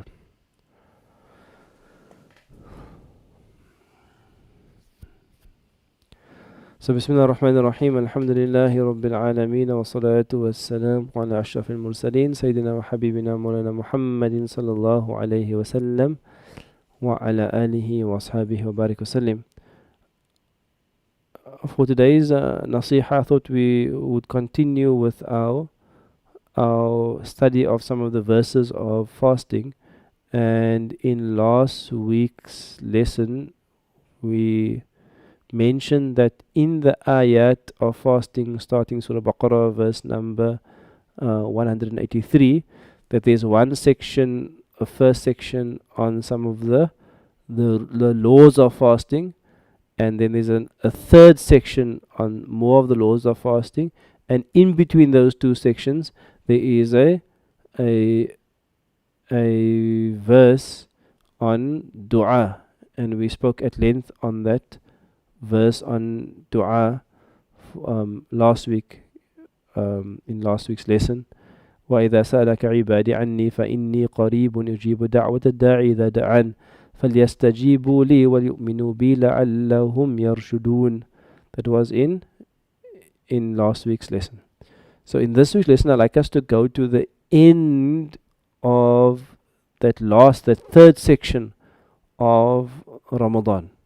So remember, there's three sections on the verses. One section is laws, then dua, then more of the laws about Ramadan. So I want us to go to the end of it, where it starts on a very long verse on the next page, on verse number 187. So in verse number 87, Allah Ta'ala says, أُحِلَّ لَكُمْ لَيْلَةَ الصِّيَامِ الرَّفَثُ إِلَى نِسَائِكُمْ. Uhilla, I have made halal, lakum, to you Muslims, laylat al-siyam, during the nights of fasting, in other words, during the nights of Ramadan, ar-rafathu ila nisaikum, to be intimate with your women. In other words, that a man and a woman is able to be intimate at night in the nights of Ramadan. So why was this verse revealed? This verse was revealed because originally you actually weren't allowed to be intimate with your partner for the whole month of Ramadan. But then the Sahaba had some difficulty with regard to that. Then Allah Ta'ala basically lightened the restriction and allowed them to be intimate at night, and this verse basically lightens the restriction. Then Allah says, "Uhilla lakum, I have made permissible for you in the nights of Ramadan for you to be intimate with your women." Then Allah says, "Hunna libasul lakum wa antum libasul lahunna." Hunna libasul lakum.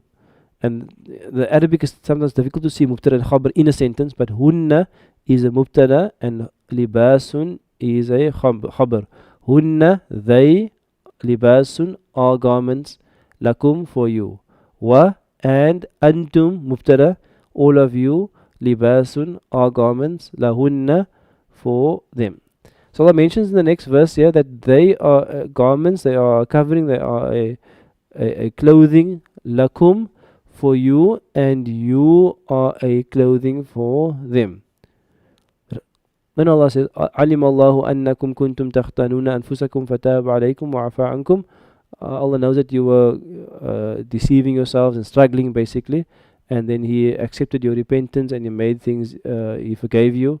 فالآن باشروهن وابتغوا ما كتب الله لكم. فالآن, so now, باشروهن, be intimate with them, وابتغوا, and seek ما كتب الله لكم, that which Allah has written and made permissible for you. What I want to focus on is that there is, of course, a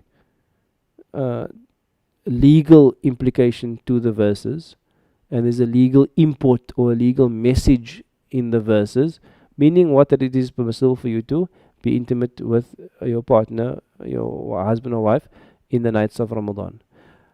What I want us to focus on is that Allah Ta'ala didn't mention that in just one verse. Allah could have mentioned the first verse and not added the rest. Allah could have just said, أُحِلَّ لَكُمْ لَيْلَةَ الصِّيَامِ رَفَثُوا إِلَى نِسَائِكُمْ. And in the day, that would be sufficient basically to lift the law and to make it permissible for Muslims. But then Allah added the second verse, هُنَّ لِبَاسُ, or second part of the sentence, هُنَّ لِبَاسُ لَكُمْ وَأَنْتُمْ لِبَاسُ لَهُنَّ. And this verse we often hear quoted where? We often hear this verse quoted at the nikah, at the marriage ceremony where they have the talks and stuff. This verse is one of the frequent verses quoted. And what's interesting is that these verses here that are quoted at the nikah, often are quoted at the nikah, are revealed in the context of Ramadan. So again, we're focusing on context. That the verses of these beautiful verses, that a wife is a garment and a covering for a husband, and the husband is a garment and a covering for the wife, and there's many meanings to that in terms of protection, in terms of adornment, in terms of safety, in terms of comfort, in terms of refuge, in terms of warmth. There are many meanings with regard to that, but those verses are mentioned in the ayat of Ramadan. And then the third time Allah mentions there again, فَالْآنَ بَاشِرُهُنَّ, so now be intimate with them, وَابْتَغُوا مَا كَتَبَ اللَّهُ لَكُمْ, and seek that which Allah has written for you. Allah mentions again this idea that a man and a wife should be intimate.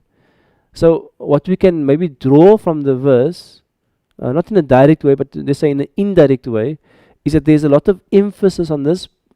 And perhaps one of the reasons is that aside from your personal relationship to Allah, that Ramadan is often a ideal time for us to mend interpersonal relationships or to strengthen interpersonal relationships. And we mentioned that these ayat are mentioned within the context of Ramadan, within the context of fasting. So it's an opportunity for us, and I think this Ramadan is even a greater opportunity for us, because normally Ramadan is like such a hectic month, because you're always up and down to the mosque and up and down to the tarawih and up and down for the awqat, and then you have i'tikaf the last 10 days. So generally it's a very intense month. Like it's a very busy month. But this Ramadan, we actually have an opportunity really to pause and to focus on our family ties, and also your relationship between yourself and your husband, or yourself and your wife, between yourself and your spouse, to focus on those relationships between yourself and your children. And that is emphasized in the verses of Ramadan. So one of the blessings that we have is that even on a personal level for me, alhamdulillah, before Ramadan I was extremely busy with multiple projects and other work, and up and down to Joburg, and you in this constant busy state that you don't actually always feel present with your family, even when you are present. And sometimes even you try to be present, but if you have like 20 other things on your list, and then you actually can't be fully present because you like so, your mind is like in so many different places. So this has been a wonderful time for us not without difficulty, of course, but it's a wonderful time for us in terms of the positive sense, is for many people that were able to alhamdulillah have some degree of comfort, is it's a time for you to spend time with your family and press pause, basically. Press pause in life and just to spend that moments with our family. And what we find is that in a traditional society, let's say a society 200-300 years ago, is that there was a much more connectedness between the home and between work. There was a much more connectedness between the home and between work. What do you mean is that people generally, they were either tradesmen, so they would buy and sell, go to the market, but typically the market would be kind of close to you. You maybe go on your journeys once or twice a year to go buy your goods, but then you go to the market in the morning, come home for lunch, go to the market in the afternoon, come home in the evening, you take your son, your daughter with you to the market, you come back again. So there's a more kind of integrative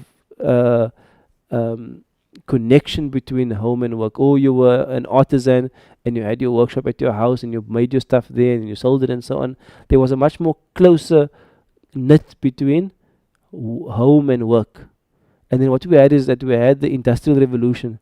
And the Industrial Revolution first took all the men out of the house and pulled them out of the house into a factory.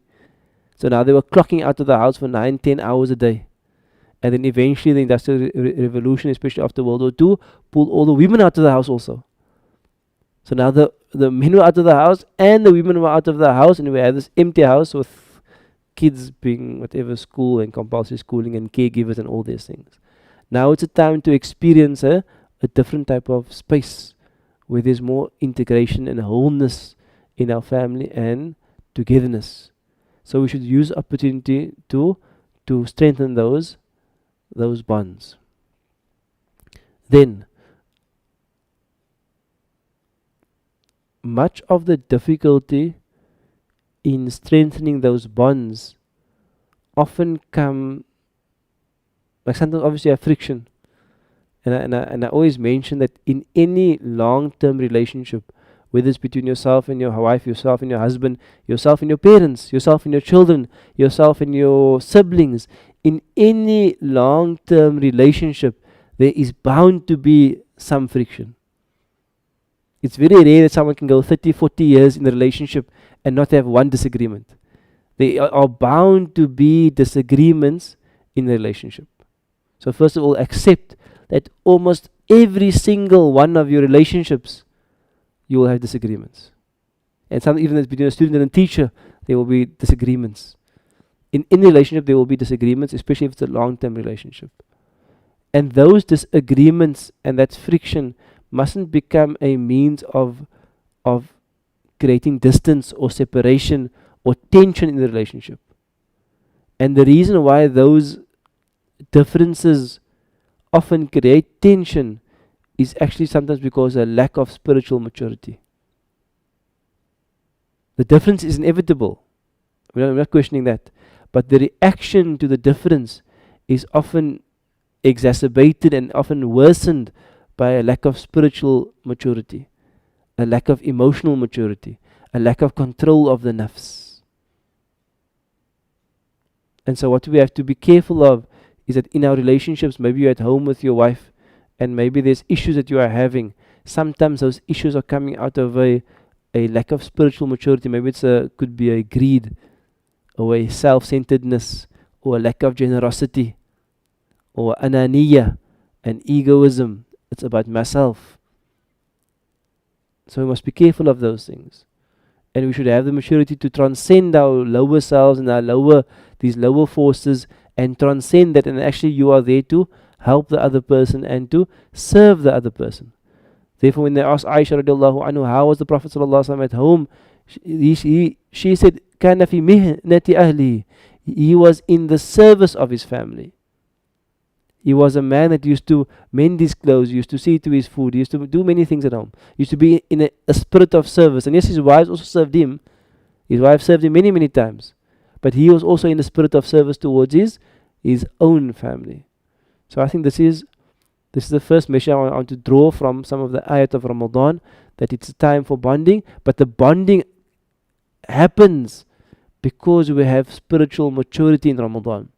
We are able to have more humility and greater taqwa and greater awareness of Allah Ta'ala and greater emphasis on the relationship. Therefore, we can bond in this month.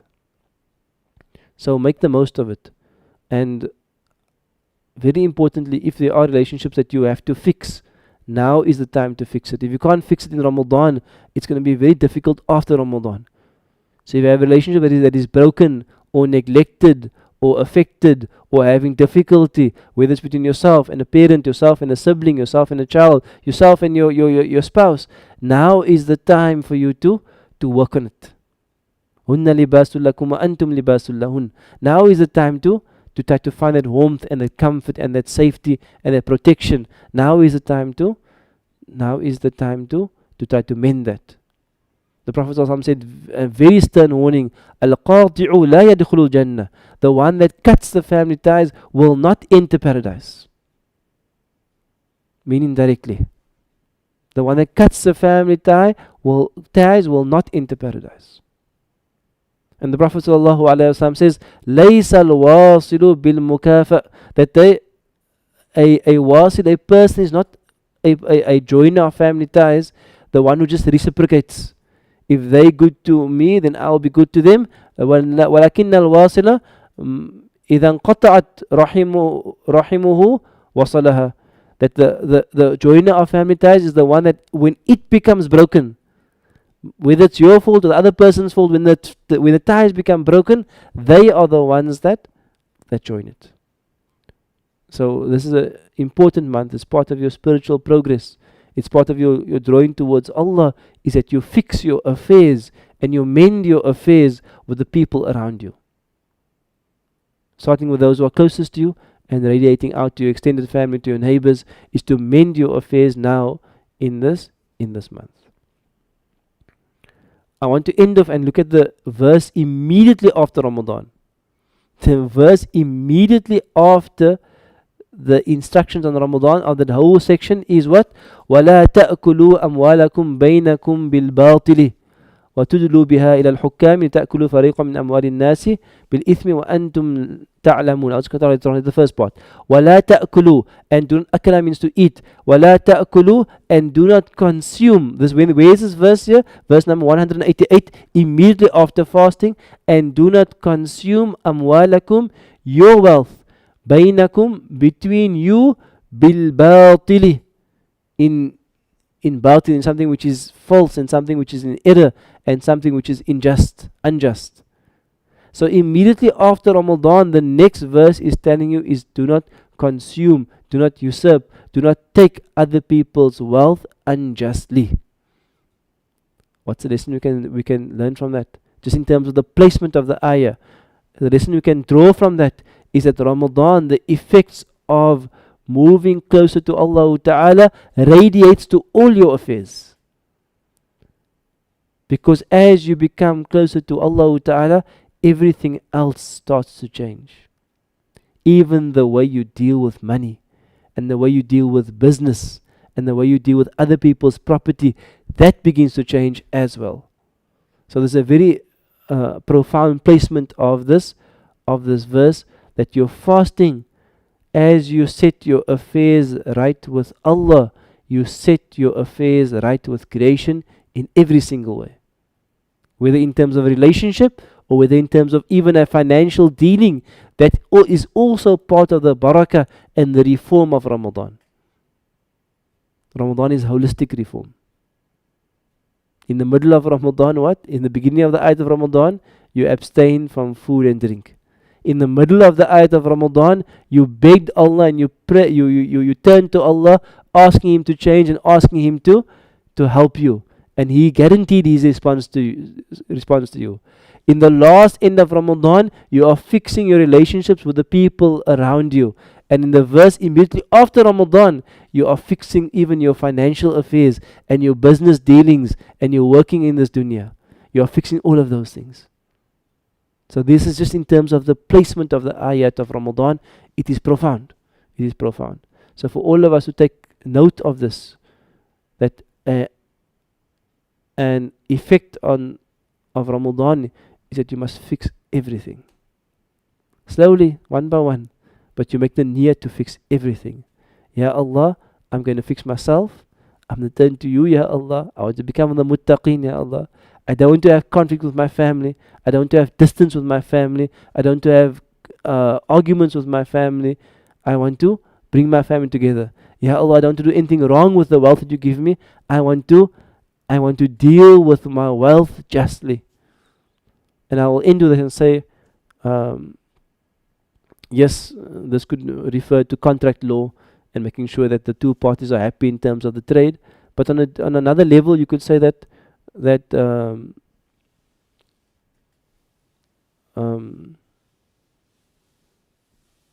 I mean, maybe it's stretching the meaning of the verse, but there is some degree of injustice when a group of people has a lot and another group of people are starving, and there's one group of people that has a lot, they hoard their wealth while the others are starving. Because in a sense, people who are in need have a right over your wealth. They have a right for you to help them.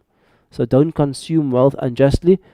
In a broad sense could also mean don't become so extravagant and so unmindful and so full of our own, just filling our own life with things, mata' and pleasures, while our brothers and sisters are struggling and even struggling to find something to eat. This should be the effect of Ramadan, is that we should recognize that what we have is from Allah, for Allah. It's going to return to Allah Ta'ala, and it should be used for Allah's way. So it's also part of the consumption of wealth. So make dua, Allah must accept us as Ramadan. Allah must accept our fasting every day, our taraweeh at night, our qira'ah of Quran every day. Allah should ask Allah to respond to our du'as, make our du'as earnest to Allah Ta'ala. May Allah Ta'ala help us to improve all our relationships, improve our relationships with the people around us. And may Allah Ta'ala fix all of our affairs. Make us of those who are able to earn and to spend in a way that pleases Allah Ta'ala. Allahu Ameen. We'll continue next week, inshallah. Assalamu alaikum wa rahmatullahi wa barakatuh. We'll have a short 2 or 3 minute break, and then we'll start with the next lesson, inshallah ta'ala. Assalamu alaikum wa rahmatullahi wa barakatuh.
يحصول الأمان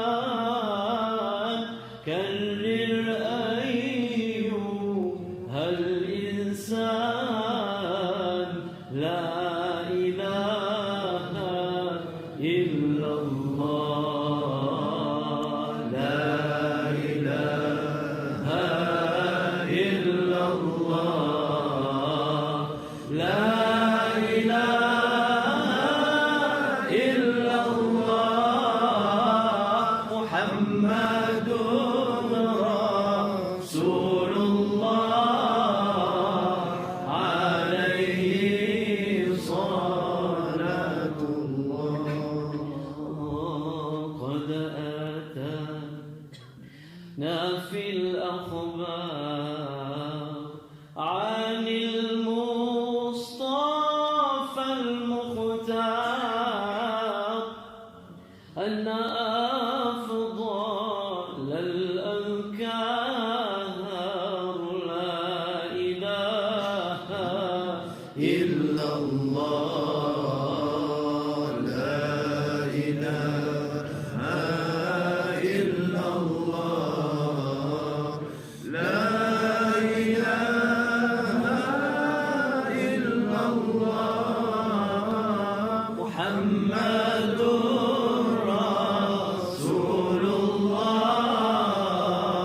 عليه صلاة الله هي شفاء الصدور هي نور على نور ذكر ربك الغفور لا إله إلا الله لا إله إلا الله لا إله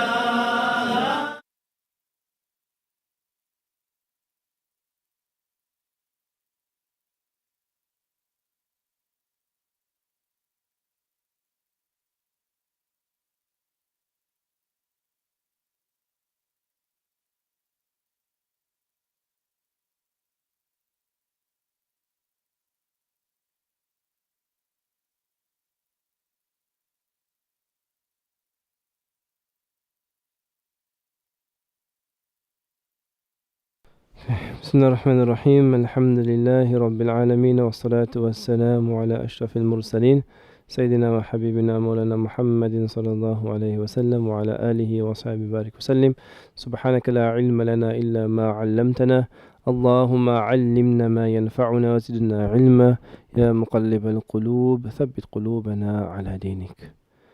Alhamdulillah. Assalamu alaikum wa rahmatullahi wa barakatuh. Once again, I pray that all of you are well, inshaAllah ta'ala. So welcome to the second years, third years, Dawra years, inshaAllah. We're going to start with Sarf briefly, so we'll go through a few answers first of all. Let me just actually put this Dropbox on quickly. And then we will do a new scale, inshallah ta'ala. So what I'll do is let me open the start from last week. So last week you had to do scale number 4 for homework. You do scale number 4 for homework. I'll just pause this. So if you can take out your scale number 4 homework, we can start there, and then we will carry on from there, inshallah.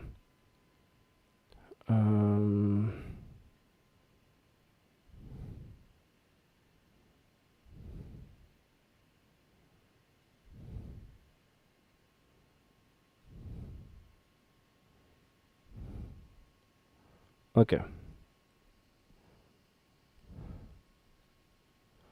We will give you an answer sheet afterwards, inshallah, but let's just mark the homework together, and then we will send you an answer sheet afterwards, inshallah.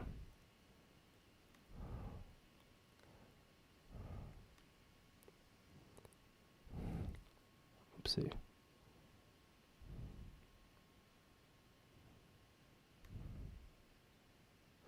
So Bismillah ar-Rahman ar-Rahim. We on scale number 4. So I think we did do some of it for yesterday, for last week. If someone can just message me and say which one did we end last week, which one did we mark or we did collectively last week. I think we did probably the 1, 2, 3, probably the first 4. I think we did. So let's begin with number 5. So I'm going to focus just on translation for now, and we'll send you the answer sheet afterwards, inshallah. So Bismillah, if you can give me the answers for number 5, you can start giving me the answers. Write 5 and write the answer down, 6 the answer down, 7 the answer down. So Bismillah, we're doing bab number 4, scale number 4, and remember that the quality of scale number 4 is what? Is causation. The main quality of scale number 4 is causation, and scale number 4 is the most common mazid fi scale in the Quran. So Allah says, it's not actually a recitation. Allah said not verse number 5, question number 5. وَلَقَدْ أَرْسَلْنَا نُوحًا إِلَىٰ قَوْمِهِ. وَلَقَدْ means and certainly. And certainly. أَرْسَلْنَا. أَرْسَلَ. So you must give me the answers as I'm asking, inshallah. أَرْسَلَ is all 4th bab. So أَرْسَلْنَا is the what of the 4th bab. Arsalna is the what of the 4th bab. You can type your answers in there. You can give me the translations and you can give me the questions I'm asking, inshallah. So Arsalna is the what of the 4th bab. It is the Maldi of the 4th bab. It's the Maldi of the 4th bab. Arsala, yursilu, arsala. Let's go down. Arsala, arsala, arsalu. أرسلت أرسلنا أرسلت أرسلتم أرسلتي أرسلتن أرسلت أرسلنا. And أرسل means to send, and certainly we sent Nuh alayhi salam ila to his people, and certainly we sent Nuh to his people. Okay, number 6. وَمَا يُمْسِكْ فَلَا مُرْسِلَ لَهُ. وَمَا يُمْسِكْ فَلَا مُرْسِلَ لَهُ. The yumsik is the what? Is the 4th bab, right? So this is amsaka. Amsaka means to hold something back, to withhold something. So this is amsaka yumsiku. So that yumsik there is the same as yumsiku. Alright, yumsik we can discuss again, inshallah. But it's the same as yumsiku, so it's a fi'lul mudari'. So wama means and whatever yumsik. And remember, because you're doing mazid fi, you come to across a verb, you must still find the doer. So yumsik, withholding. If you look at the end of yumsik, there's no doer there. To the left, there's no doer. The doer is inside. It's he referring to Allah. Whatever he withholds, fa, then la, there is no mursil. Mursil is the what? What is the 4th bab?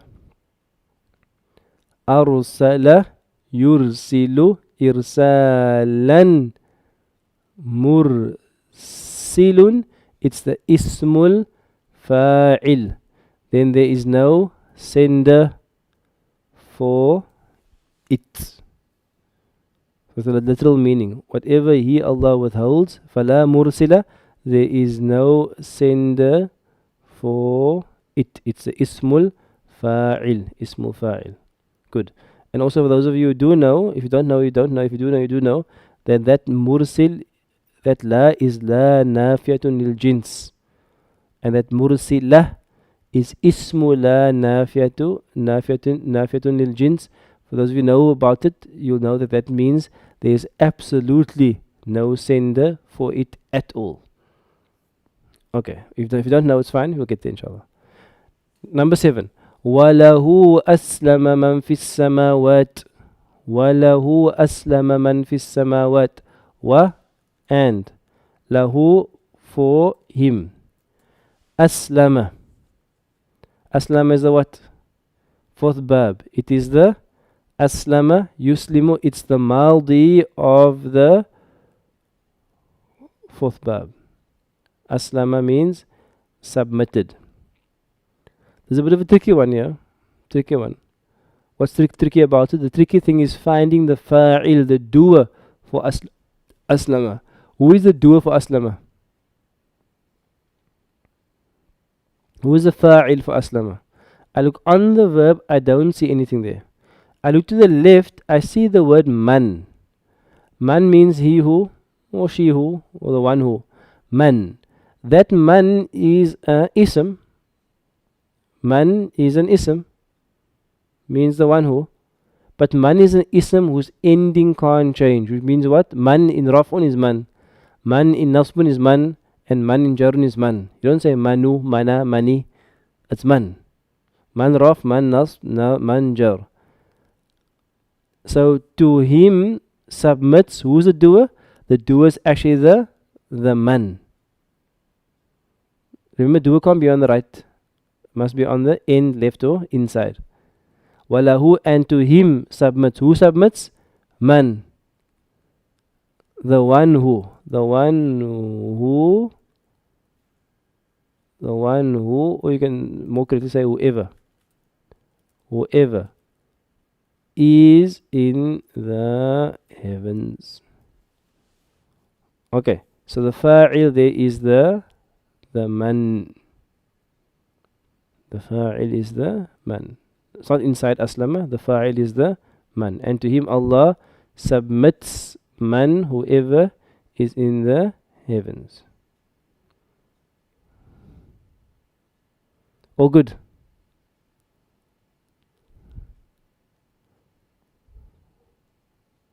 And also, for those of you who know but the subtleties, Allah didn't say وَأَسْلَمَ لَهُ مَنْ فِي السَّمَاوَاتِ. Allah says وَلَهُ أَسْلَمَ مَنْ فِي السَّمَاوَاتِ. Why? Because Allah wanted to emphasize the lahu, to make it specific and exclusive to him. In other words, lahu, to him and him alone. Aslama man fis samawat, submits whoever is in the heavens. Okay. Next one. Inna ad-deena 'inda Allahi al-Islam. Inna ad-deena 'inda Allahi al-Islamu. Lots of nahu go on there. Hopefully you know nahu also, but some of you know ism inna and khabar inna. The ism inna here is ad-deena and khabar inna is al-Islamu. Inda Allah is just extra information. Inna ad-deena al-Islamu. Inna ad-deena, verily, verily. Ad-deen is what? The religion, way of life, whatever else you can call it. Inda Allahi, with Allah is. Why? Because that is coming before the khabar of inna. The khabar of inna. Very religion with Allah is al-Islam, is Islam. So Islam is the what? Islam is the what of the what bab? It is the aslama yuslimu islaman. It is the masdar of the fourth bab. All good. I'm not seeing any answers coming through. Bismillah, I'm going to wait now. I'm not going to carry on. I want to see answers for number 9, number 10, number 11. Put number 9, write the answer down. Number 10, write the answer down. 11, write the answer down. This is not me just giving answers, you writing it down. Bismillah, I want to see answers now. Number 9, كان حنيفا مسلما. Number 10, إن المسلمين والمسلمات. Number 11, وأحسن كما أحسن الله إليك. Let's get some answers, inshallah. There's quite a few of you watching, so hit the keyboards, find the top chat, group chat, whatever you're busy with there. There's 73 of you watching, so we could get some answers, inshallah ta'ala. Hopefully out of the 73, let's assume we had a 30% homework rate. I don't know how close it is. It's about, My brain can't think about stats now. That's about 20 odd. 25 of you did homework. So, brother Adnan did his homework, mashallah. The rest of you, bismillah. Some more answers. Number 9, I got the answer for.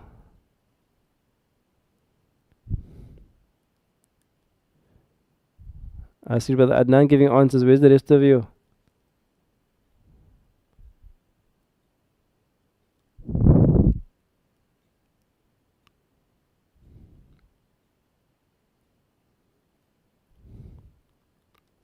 I'm gonna wait.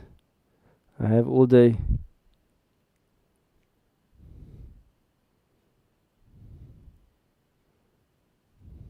If you're on YouTube, you couldn't print the page, but you still write the answers on an empty page. Inshallah. Sister Naima, make dua, inshallah. When you come back, there'll be a nice workbook for Sarf. Then we have all the worksheets for the whole 2 years already. MashaAllah. Sister Nuran is coming to the party. Sister Sadiqa, Bismillah. Some more of you, inshallah. Brother Abdurrahman Abrams, the eternal student, mashallah.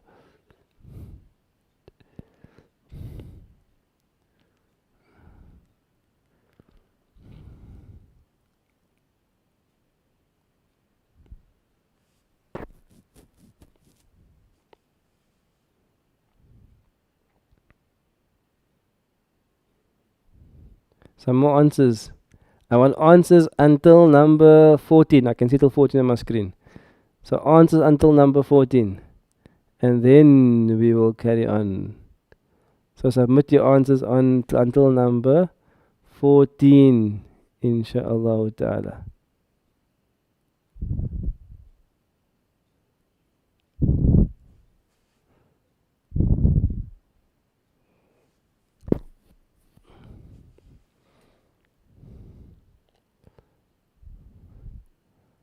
I'm not sure if you did your homework or you're like frantically just doing homework now. And there's no verse numbers to help you also.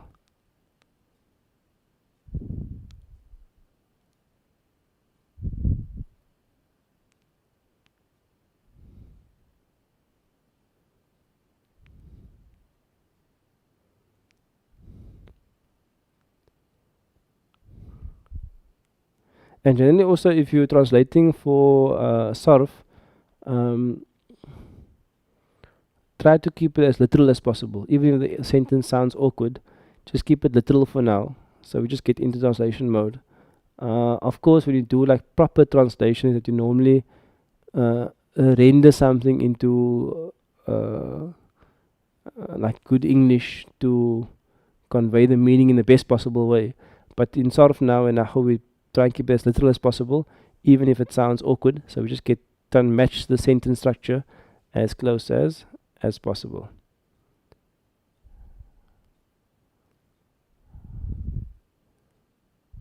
Okay, mashallah, brother Adnan is busy on number 14, so we can continue inshallah. Kana hanifan muslima, kana hanifan muslima.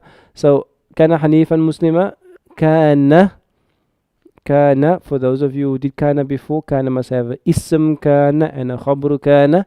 You can see there's no ism kana at the end of the word. There's no ism kana on the left of it. So the ism kana is inside, huwa inside. So the ism kana is he. And kana means was. Hanifan, monotheistic.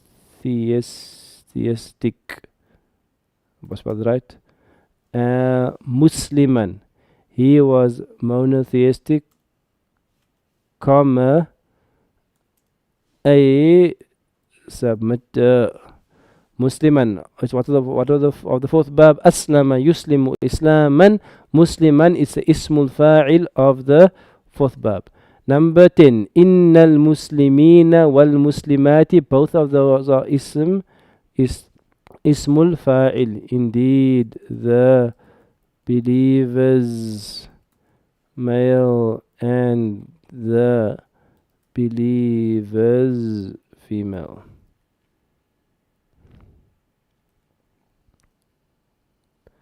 Number 11. Wa ahsin.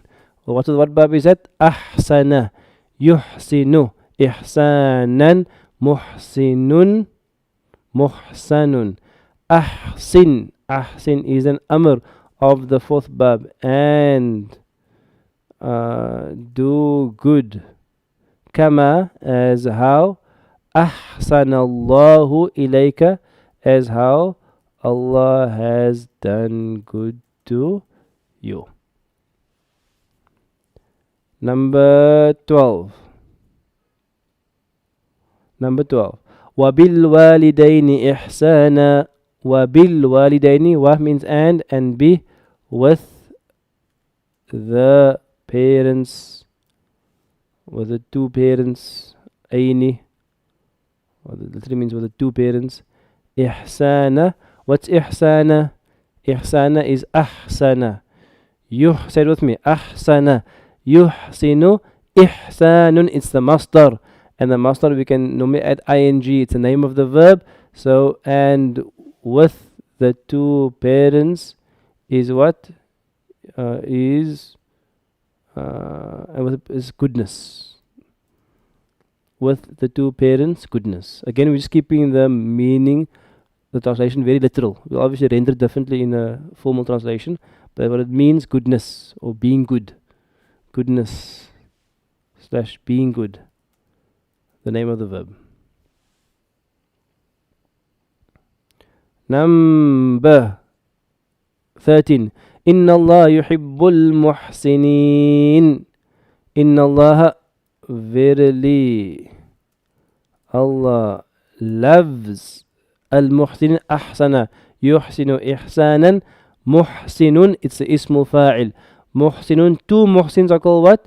Muhsinunani, muhsinaini. Many muhsins, muhsinuna, muhsinina. Verily Allah loves the good doers. Okay. Last one, I'll do the last one very quickly. وَلَا نُشْرِكَ بِهِ شَيْئًا. وَلَا, and لَا نُشْرِكَ, we do not associate bihi, with him anything.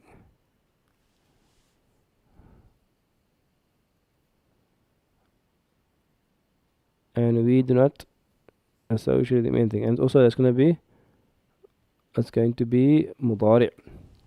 Next one. Number 15. ثُمَّ أَنْتُمْ تُشْرِكُونَ. ثُمَّ means then. أَنْتُمْ, you all. تُشْرِكُونَ. أَشْرَكَ, يُشْرِكُ, it's the mudari'. أَشْرَكَ, يُشْرِكُ, go down. يُشْرِكُونَ, تُشْرِكُ, يُشْرِكْنَ, تُشْرِكُونَ, تُشْرِكِينَ. Sorry, tushriku, tushrikuna means all of you. Sorry, I'm getting confused here. Yushriku, yushrikuna, tushriku, yushrikna, tushriku, tushrikuna. Then you associate partners. Next one.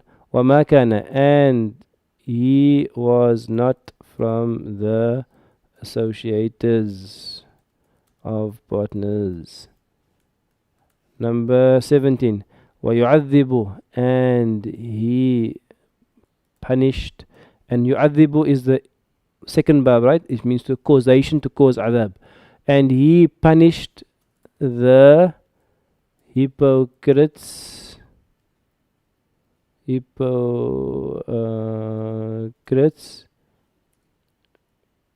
Okay, he punished the male hypocrites and the female hypocrites.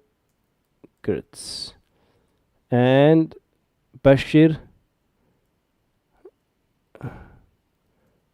give glad tidings to the hypocrites.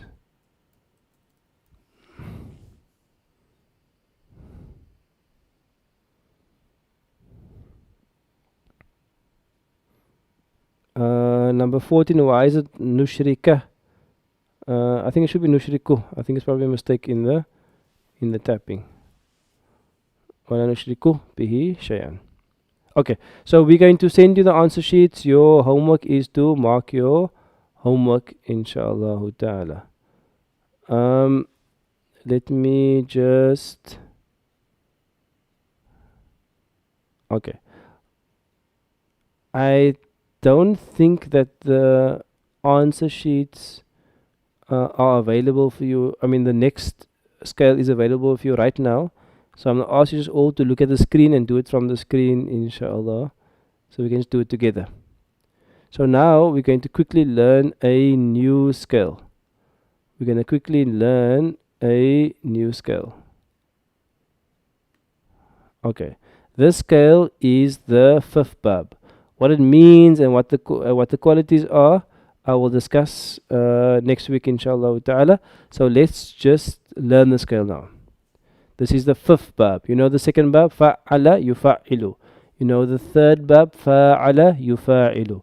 You know the fourth bab, af'ala yuf'ilu. And now you're going to learn the fifth bab, tafa'ala yatafa'alu. So we're going to spend a few minutes, inshallah. We're going to spend a few minutes memorizing this bab, inshallah ta'ala. So bismillah, tafa'ala yatafa'alu. So whether you know it or whether you didn't ever do it before, it doesn't matter. We're going to go through it together, inshallah. So you say the first two words. The fi'l maldi is tafa'ala. We're in the fifth bab now, bab number 5.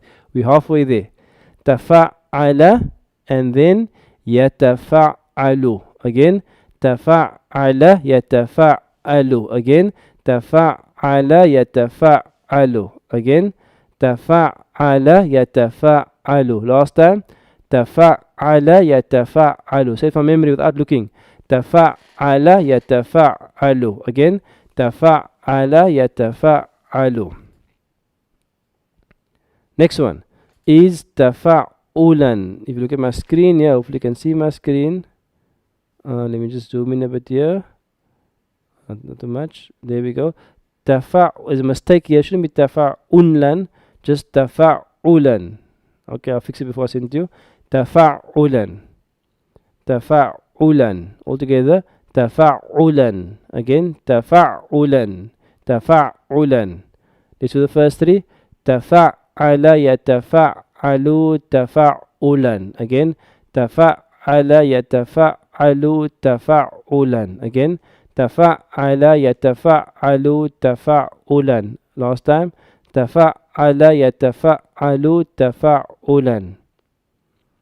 Sure, there's more mistakes here. Oh my goodness, there's too many mistakes in this one. Let me just rather find this sheet and fix these mistakes here quickly with you so we don't have so many of them. Not the answers one.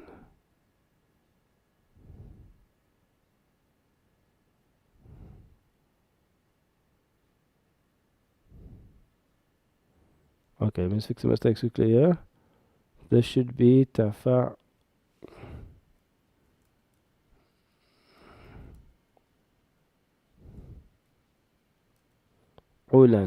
This is mutafa'ilun. Mutafa'alun. Let's just work from here, it should be better.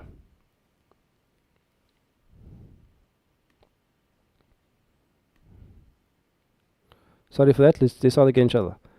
Let's mutafa'ilun, mutafa'alun, tafa'al, la tatafa'al. It's all fine. So let's go again, inshallah. We're doing the first four. First four.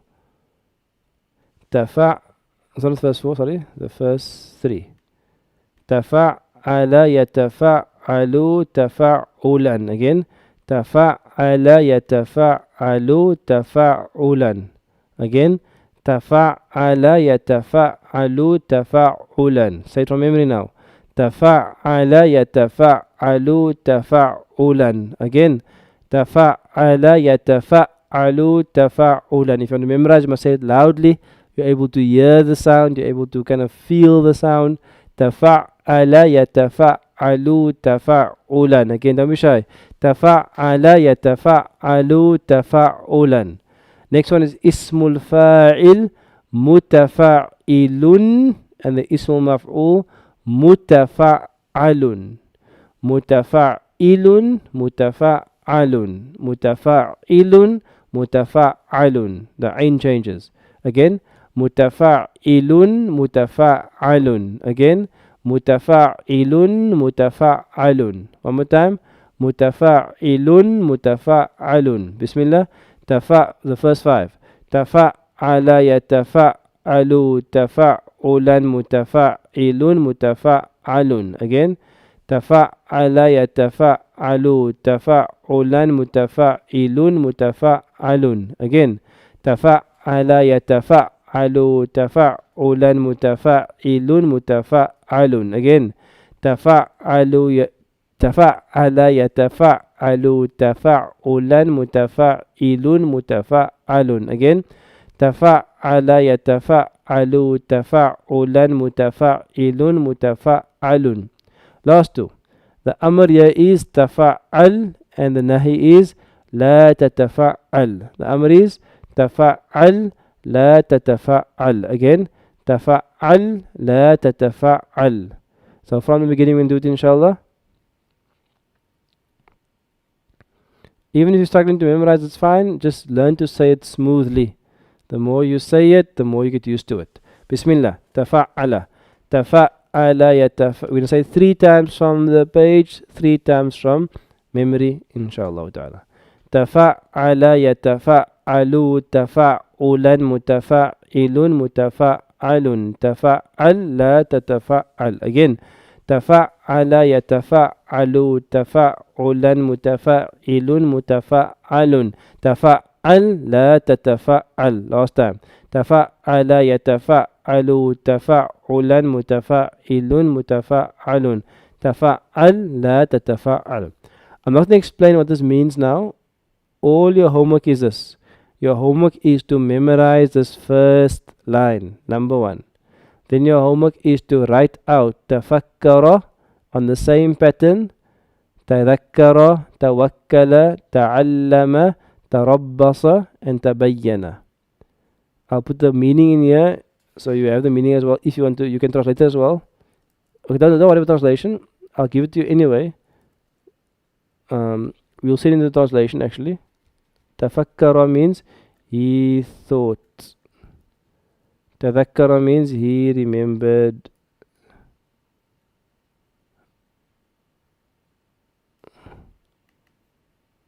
He remembered. Tawakkala means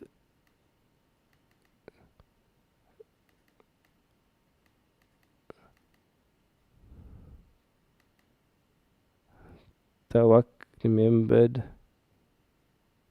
Tawakkala means he entrusted. Ta'allama means he learnt. Tarabbasa, he waited. Tabayyana, he clarified. Okay. Homework. Your homework is, I know it's effort, but you have to learn it inshallah. Your homework is to memorize the first line, write out the rest.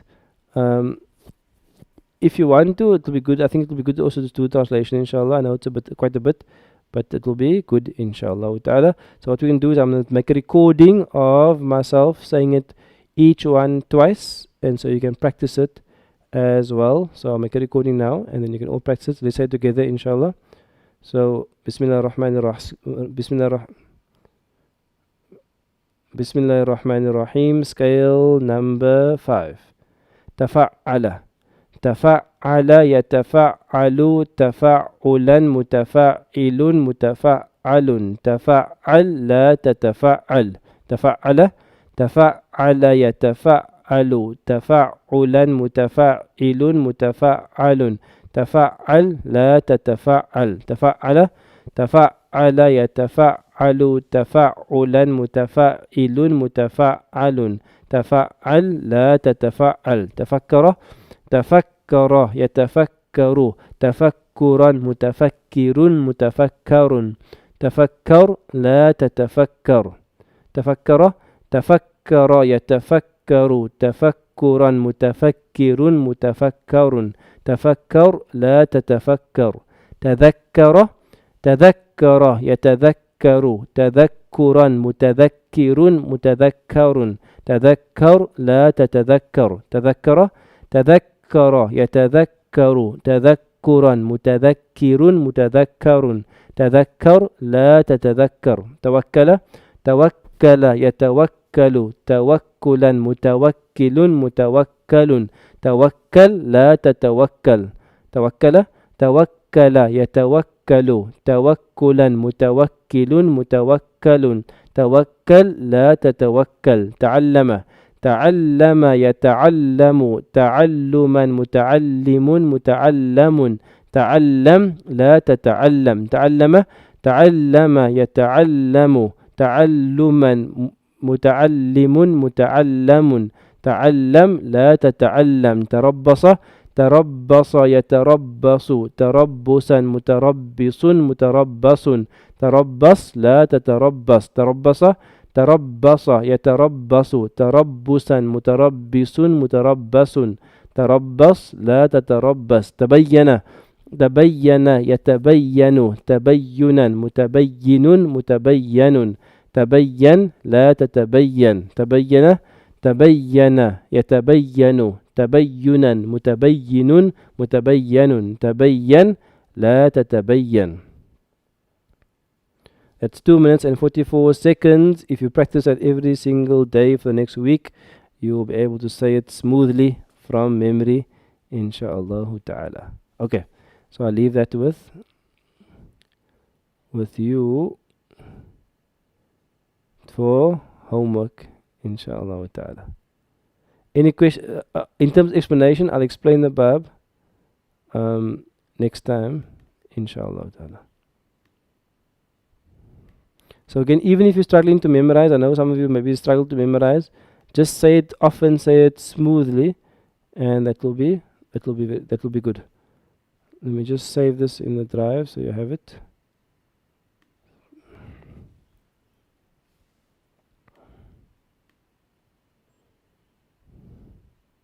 And we'll send all of these things to you after the lesson, inshallah.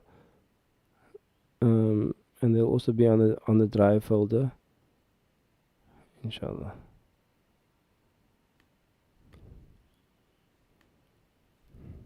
And just for interest sake, we can go to corpus.quran.com. We go to Quran Dictionary. We go to morphological search. And we go to part of speech. And we go to form number 5.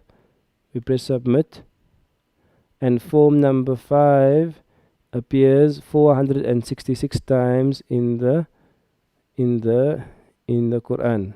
So you can see here some ones like يتفجر تفجر يتفجر يشقق تشقق يشقق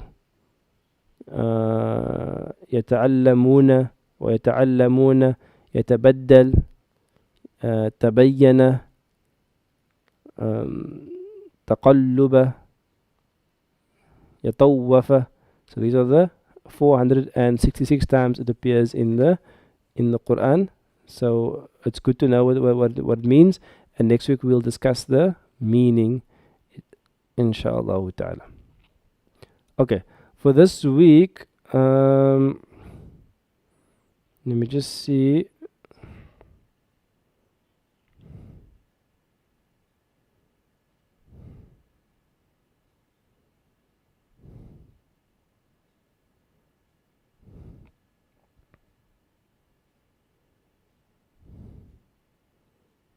Okay, let's just spend 5 minutes. Bismillahirrahmanirrahim. Let's spend 5 minutes doing some nahu, and then we will do the hadith.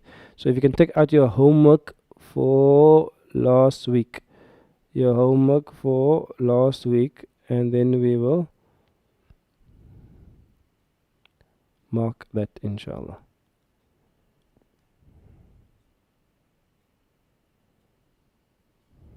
I hope you are doing your homework. So your homework for last week was to translate some of these things and we marked some of them last week. I think we marked until. Can someone remind me? Which one did we mark until last week? Can someone remind me which one did we mark until last week? Or what should we do together? I think we did until number 7 or so. Does anybody remember? Maybe I have it on your sheet there. What did we do last week?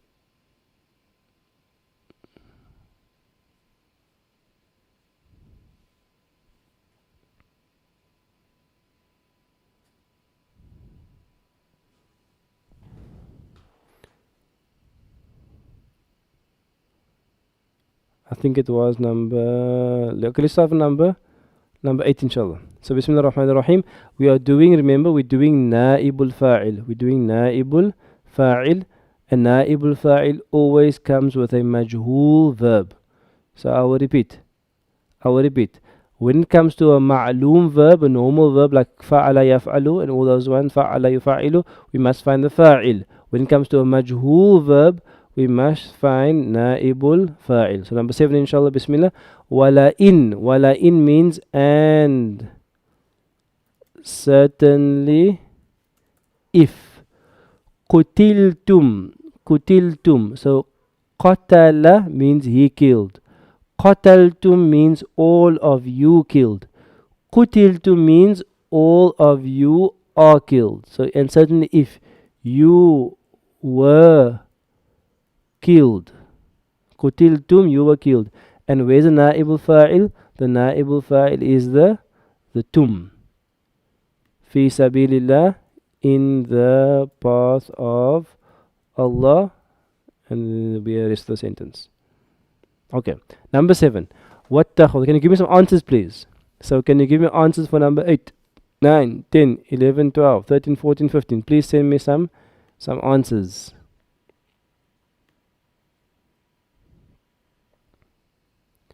Please send me some answers. This was your homework. Please send me some answers.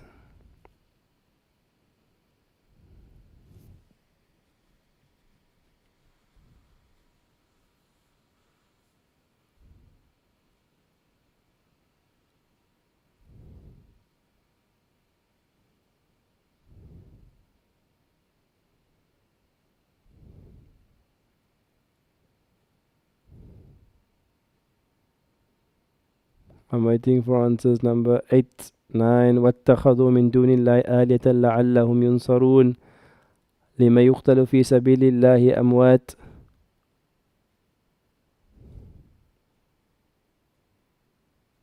Bismillah. Okay. I think number 8, I replaced the number 8, so number 8 is probably new. But from 9, 10, 11, 12, 13, 14, you can give me the answers, inshallah ta'ala.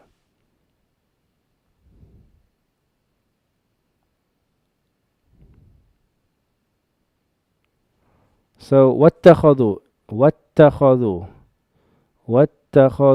and they take. Min, from, dunillah, besides Allah. Aliyatan, gods. La'allahum, in order that they. And here's a majhul verb. Yunsarun. Yansuruna means they are helping. Yunsaruna means they will be helped.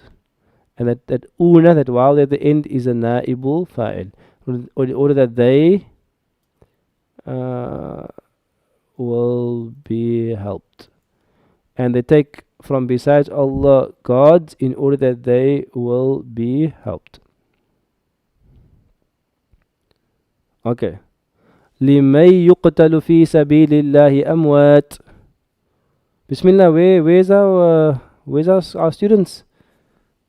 Are you still here? I'm not getting any answers here.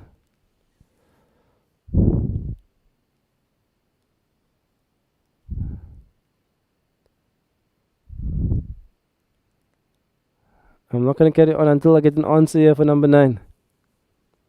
لِمَن يُقْتَلُ فِي سَبِيلِ اللَّهِ أَمْوَاتٍ.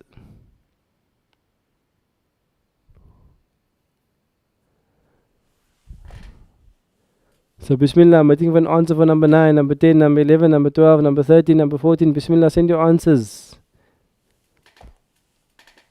Otherwise we cannot mark it.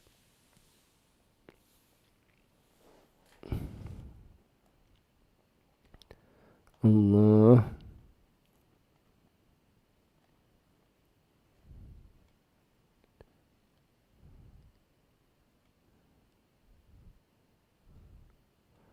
Sister Jawaya, mashallah. Alhamdulillah, we have someone who was answering. Liman, li for the man, the one who. Yaqtulu means he is killing. Yuqtalu, he is being killed, or the one who is killed. So where's the naibul fa'il? The naibul fa'il is inside. So I'll highlight the inside here. It's not, you can't not that there, but it's inside, the huwa inside. The one who is killed, fi in the path of Allah, dead. It's weird because it's only half a verse, so it doesn't make sense in its own. But the verse basically says is don't say that the one who is killed in the path of Allah is dead, because he's actually alive.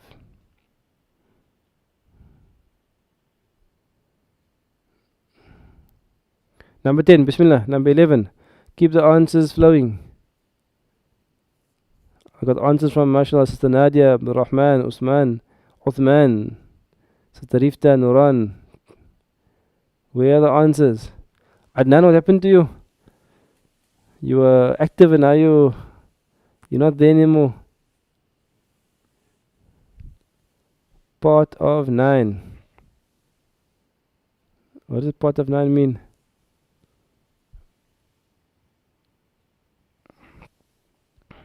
Bismillah, where's number 10? أجعلنا من دون الرحمن آلهة يعبدون. أجعلنا is a question, have. جعلنا, have we made. من دون الرحمن, from besides the most merciful, Ar-Rahman. آلهة, gods. Yu'badun. Ya'budun means they are worshipping. Yu'badun means they are worshipped, and the naibul fa'il is at the end there, Eli at the end. Have we made from besides the most merciful gods that are worshipped? No.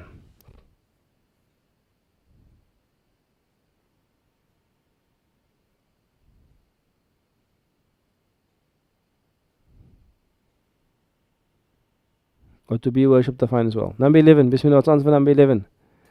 Keep the answers flowing.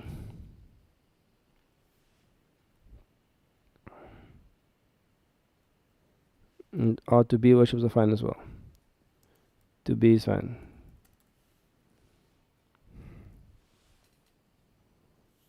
لا يخلقون شيئا وهم يخلقون. So now I have a beautiful example here. Allah is giving us an example of a ma'loom verb and a majhul verb side by side, because la yakhluquna is a ma'loom verb. La means not, yakhluquna means they do not create. Shay'an, anything. That wow is actually wow al-haliyah. It doesn't mean actually whilst. They yukhlaqun. Yakhluquna, they are creating. Yukhlaqun, they are created. Beautiful verse. La yakhluquna shay'an wa hum yukhlaqun. Number 12. قالوا نؤمن بما أنزل علينا. قالوا, they say. Ma'loom verb. Nu'minu, we believe. Ma'loom verb. The na inside there is, nahnu inside is the fa'il. We believe. Bima, in that which. Unzila, majhul, and inside there is a huwa inside there. You can't see it there. There's a huwa inside there. That is the naibul fa'il. In that which was sent down upon us. لو يعمر ألف سنة. لو, if يعمر, عمر عمر as a majhul verb. يعمر means to be given life. So the normal is ammara. Yu'ammiru means to give life. He gives life. Yu'ammaru is he is given life. If he is given life for 1,000 years. Next one. Kuntum khayra ummatin ukhrijat linnas. Kuntum. You were. Actually means are, but anyways, you are. Khayra ummatin, the best of nations. Ukhrijat. Akhrajat means it has been brought. Sorry. Akhrajat means he okay, let's go slowly quickly. Akhraja is on the fourth verb. Kharaja means to go out.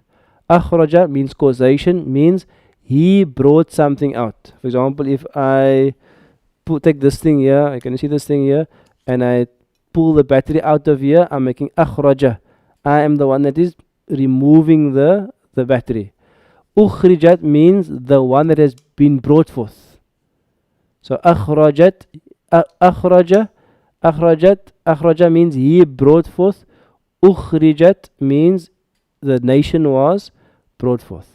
You are the best of nations that was brought forth or brought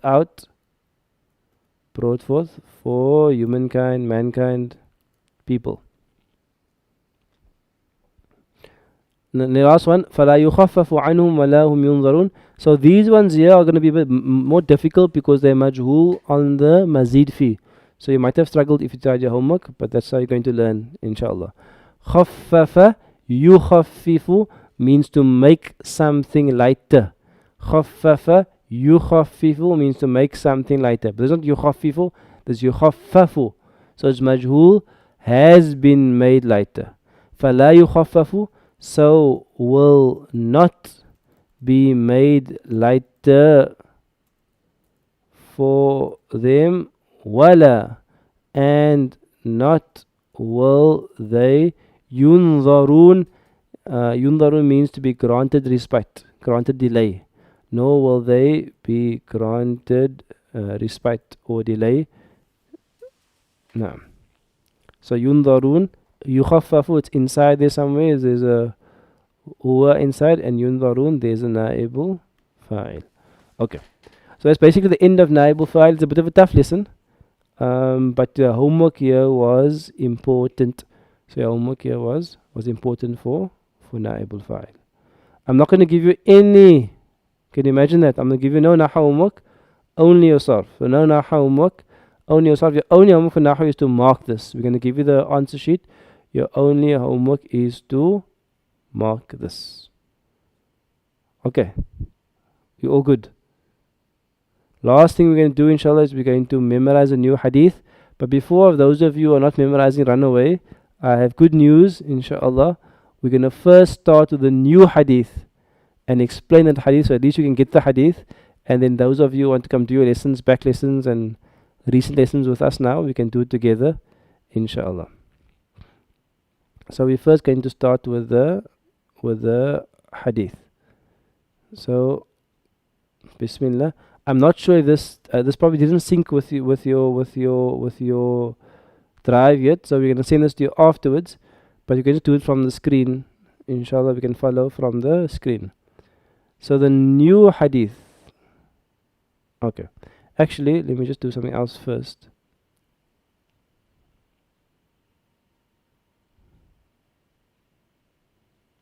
Where are we now?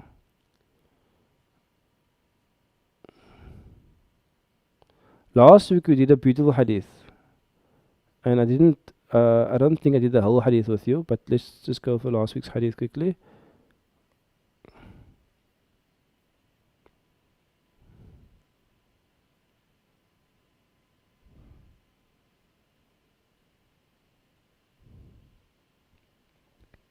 Okay.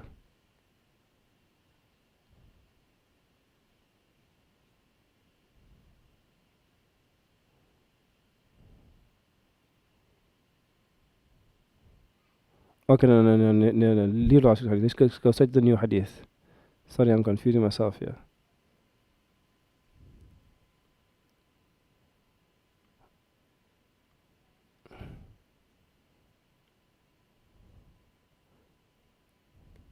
No. So hadith number 10. So Bismillah ar-Rahman ar-Rahim. Alhamdulillahi Rabbil Alameen. Wa salatu wa salamu ala Rasulillah wa ala alihi wa sahbihi man wala. So the format will be going forward inshallah is that we'll do the new hadith first and then we'll do the revision of the previous hadith. So this hadith is Bismillah ar-Rahman ar-Rahim. Al-Hadithul Ashir. So Ashara means 10 and Ashir means 10th. So Al-Hadithul Ashir means the 10th hadith. It means the 10th hadith. So this hadith reads عن أبو أمامة الباهلي قال. So Abu Umama is going to be the Sahabi. And he said, سمعت, I heard Rasulullah sallallahu alayhi wasallam يقول. I heard the Prophet sallallahu alayhi wasallam say. Now you see there's no haraka on the first word here, but that is an amr. So it's called iqra, iqra'u. So the amr here is iqra for one person, iqra'u for many people, for all of you. So the Prophet ﷺ's words are iqra'u amr, and then the wa'ul jama' is the fa'il. All of you read. What do you read? Maf'ulun bihi al-Qur'ana. The Prophet's command is iqra'ul Qur'ana. Read the Quran. Iqra'ul Qur'ana. Read the Quran. فَإِنَّهُ for إِنَّهُ verily يَأْتِي it will come. Ata ya'ti means to come, to arrive. The Quran itself will come, will arrive. يوم القيامة. يوم القيامة is a dharf. It's a preposition of a dharf, zaman, a preposition of time. It will come on the day of al-qiyamah. Qiyamah literally means to stand up. The day when everybody stands before Allah Ta'ala, the day of judgment, the day of standing before Allah Ta'ala. It will come on the day of qiyamah. Shafi'an. It will come on the day of qiyamah doing what? For which reason? Shafi'an. It will come, shafi'an means to intercede, to argue. It will come as an intercessor and one who argues. Li for ashabihi, for its companions. So it's a very short hadith, alhamdulillah, this week. The Prophet ﷺ says, Iqra'ul Qur'ana. Read the Qur'an. فَإِنَّهُ for verily it, the Qur'an, يَأْتِي it will come, يَوْمَ الْقِيَامَةِ on the day of Qiyamah, شَفِيعًا لِأَصْحَابِهِ as an intercessor for its companion. So in the hadith it is narrated that on the day of Qiyamah, as we are standing before Allah Ta'ala, that the Quran will actually assume a physical form. It will become a manifest form, and in the hadith it mentioned it will become in the form of a man. So the Quran will actually be transformed into a man. And you remember the Quran is actually the Kalamullah. It's the words of Allah. So it's actually an amazing thing that the words of Allah will be transformed into a man, and then the words of Allah will actually go to Allah and petition Allah and intercede and ask Allah that this person read me frequently, this person understood me, this person lived my teachings, so have rahmah on this person. So enter this person into paradise. So we have the person of Quran actually has the Kalamullah of Allah as one of his petitioners on the day of Qiyamah. One of the beautiful things about the day of Qiyamah for the believers, you have the Prophet ﷺ as the main person who is our petitioner, our intercessor. But we also have our deeds. We also have the Quran interceding for us on the day of Qiyamah. Allahu Amin. May the Quran intercede for us on the day of Qiyamah. So as we treat it well, it actually becomes more protection for us on the day of Qiyamah. And the reverse is also true. Is that for the people who neglect the Quran, who turn their back to the Quran, who don't practice the teaching of the Quran will come in the day of Qiyamah as an arguer, as an opponent to those people, as a witness to those people that they did not read me, they did not understand me, they did not live me, they did not abide by my teachings, they did not spread me. This is the nature, this was what will happen on the day of Qiyamah, and therefore the Prophet's amr is Iqra'ul Quran. Number 2, this hadith is actually part of a longer hadith. So the rest of the hadith at the bottom here, we're going to read it now inshallah, but we don't need to memorize it. We're only going to memorize the part in bold, because it's nice and short and easier. But the hadith continues, the Prophet ﷺ says, Iqra'u az-Zahrawain. Iqra'u az-Zahrawain. Beautiful name. Zahra means something which is illuminated, something which is bright. So therefore you have Al-Azhar in Egypt University. Al-Azhar means like the brightest, the most luminant, the brightest place. So Az-Zahrawain means the two bright things, the two bright lights. The Prophet ﷺ continues the hadith after the first part. He says, Iqra'u az-Zahrawain. Iqra'u az-Zahrawain. Read the two bright things, the two bright lights. And the two bright lights are Al-Baqarata wa Surata Al-Imran. The Prophet's advice is read Surah Al-Baqarah, the second surah of the Quran, wa Ali Imran, and the third surah of the Quran. And what will happen if you read Surah Al-Baqarah and Surah Ali Imran?